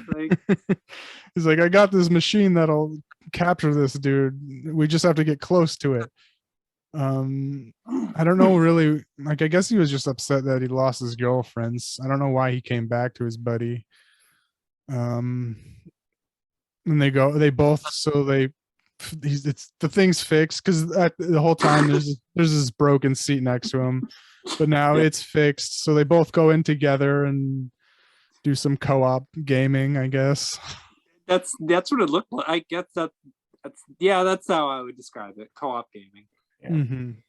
And so he's like that first time when he almost got captured, I think, or eventually they did get that key that that let him be able to control. It was like one of the things was that it lets you bring any weapon into any weapon from any of the games into any other game. So they just had the most OP weapons for whatever game they were playing. And they were just going through murdering everyone in the games, basically. Yeah. Yeah. I don't really know why. Fine. They're just trying to lure that. I guess they were trying to get to this. Oh, right. They're trying to get to this dark matter place. So they had to keep going through all the levels, and they wanted to lure that specter in there to trap him there, I guess is where they had to do it. So yeah, they're going through all the levels, blasting, and they eventually get to like now a newer level we haven't seen for some space bullshit level. Yeah, And- it looks really dumb. Yep. And the Spectre shows up, and who else is it? But that original game developer guy. Yeah, Saw that coming from frame like 1 or whatever. yeah. I mean, Yeah. there's no other direction it could have gone in. But what was that? I was agreeing, like they didn't introduce any other characters it could be, so Mhm. Yeah, yeah. So when the characters were shocked, it's like, Were you You really? like you And this, guys just don't know anything. yeah. So they fight. And then this just brings up the whole complete mess of what I don't understand about the logistics. Like, so I don't know. Was the game developer was trapped in there for some reason? He put, I don't know how or what happened to his body, if it's still just chilling somewhere. So yeah. But it's basically the nerd said, wait, you needed someone else on the outside to bring you out, so that's why he put that Easter egg in the other game. I don't know. So like timeline was messed up, so because he Yeah. completed a different game but knew that this thing was happening, and you needed Yeah. someone third party to come in Yeah, and Which, save like, him. I guess like- that was important. And then like the guy says like, yeah, I'm gonna steal this, I'm gonna get out of here finally, I'm gonna steal your friend's body and and have sex with his girlfriend and shit Yeah, like that. essentially. I was like, oh, Which I- okay, all right. Yeah, it's like, oh, I guess we need a reason to hate you now. Mm-hmm. And then like they do, so there's a fight, they eventually trap the dude in the box.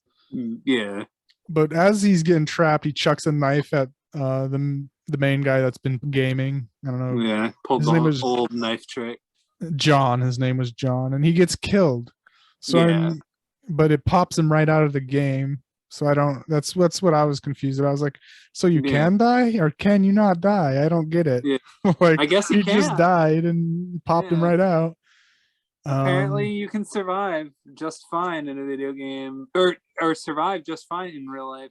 Yeah, it didn't while make a dying lot in of video sense. game. I mean, stupid.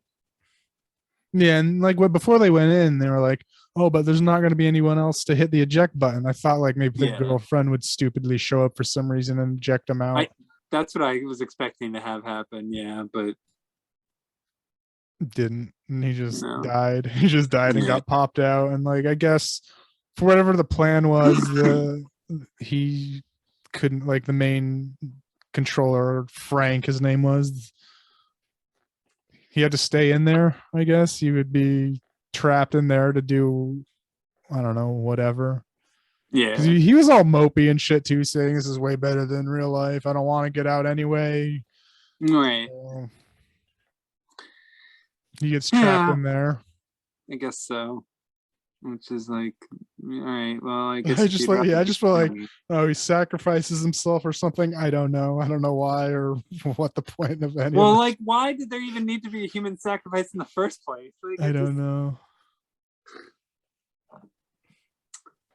I didn't get it. I didn't get the ending really. It Yeah. didn't make much sense. Yeah, I didn't get it either. I was very confused, and I sat there feeling like I just got pissed on. I mean, Did you see the little post-credit scene too, or mid-credit roll?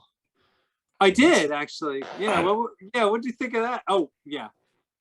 I You didn't see didn't- it. It was like a couple seconds scene of the guy. He's back in the virtual reality world, but he's with his brother, that I don't know, the hippie meditative brother, and the bully from before. Right. That tossed him in the Like- trash can and shit. It's like, Yeah. you owe Frank this much. So it's basically like setting up that they're gonna go save him, get him Yeah. out. They jump into some portal. I don't know. Yeah. And then the credits roll. Yeah. Yeah. And I'm just like, no, I don't need a sequel. Thanks anyway. No, thank you. Yeah. Yeah. Yeah. It was bad. Bullshit. It was so bad. Yeah. Yeah, I did not like this. Not at No. all. Yeah. It wasn't It's as like bad as the- Birdemic. Oh, what was that? I was gonna say it's like the dollar store Ready Player One. Yeah. Yep. Yeah, it was the discount version of Tron and Ready Player One, essentially. You know, yeah, the plot didn't make sense. The characters were dumb. It was pretty out of it. Like, it really didn't have any sort of relatability factors to it at all. What did I just knock over? Yeah, it didn't have any like sort of aspects to it that, like, I wanted to give it a chance because it was about video games. Like, and at the beginning, I'm like, all right. I mean, they're trying to be serious, but it just got so messy, and like, the scenarios weren't interesting. It was cheap. I didn't like any of the characters at all. I didn't even like the brother. Like, I thought he was annoying. I hated all of the characters. Every Mhm. single one of them. Yep. I thought that one character though was I did think that it was funny how the main guy looked like Benny Safdie though. The whole time I was Yeah. watching it, yeah. I was laughing because I was like, "Oh, Benny Safdie's in an Italian movie." So that provided me with a lot of amusement. Yeah. You know, so I Apparently, enjoyed. Oh yeah. I was gonna say apparently the two main characters are like big Italian YouTubers, according to Yeah. IMDb. They Mhm. acted like Italian YouTubers, so I'm not surprised. Hmm. I didn't mind the girlfriend character that much. She was Oh, a yeah. little normal-ish, but still had that I- annoying second act breakup thing. That's kind of what ruined her for me. She was as normal though, I guess, as a character. Yeah, I mean, none of the characters in this movie were normal. She was the closest thing to normal, you know. So, yeah, it felt like a YouTube movie. But I will say though, like, I was still kind of interested to see sort of what direction it was going to go in. Like, when I heard the title Game Therapy, like, I couldn't figure out what that could, like, I was thinking, is this going to be like a movie about like a therapist who plays video games with their patients and like talks to them while they're playing video games? I was thinking like maybe it was going to be something like that, like a thriller Mhm. about like the dangers of game therapy. That's what I was like hoping it was going to be, like a silly, stupid, like Mazes and Monsters piece of propaganda where they talk about the dangers of game therapy, perhaps. I don't know. But instead it ended up kind of not really being about gaming or therapy. Although they certainly use the words game therapy a lot, or games and therapy a lot. So they knew that they were words, Mhm. Yeah. or at least the people who did the dubbing did. I don't know. Maybe this isn't about video games. Maybe this is a movie about like time travel, and they just decided to redub it to make it into a video game movie. It's strange, yeah. No, it's a video game movie. I mean, because if they're YouTubers, that they probably play video games, and Yeah. they got a deal because they were popular, and they're like, "Oh, let's make a video game therapy type movie." They made it for the fans. You know, it's not for me. No. I'd give it like 1 star if I'm being Yeah. generous. That's generous. Same. Yeah, one. I think I would have to give it 1 out of 5 because even though I don't mind the idea of like a video game kind of thing being like at the core of a movie, there needs to be more to it than just like a couple people sitting in chairs, you know, like it's been done, you know, like we've done The Matrix, we've done Johnny Mnemonic, we've done all these things, you know, like we gotta push further. Like, where else can we go with this? You can't just like have that be literally it, you know. Just doesn't work. Just doesn't. Sorry. Did Yeah. not work. Yeah.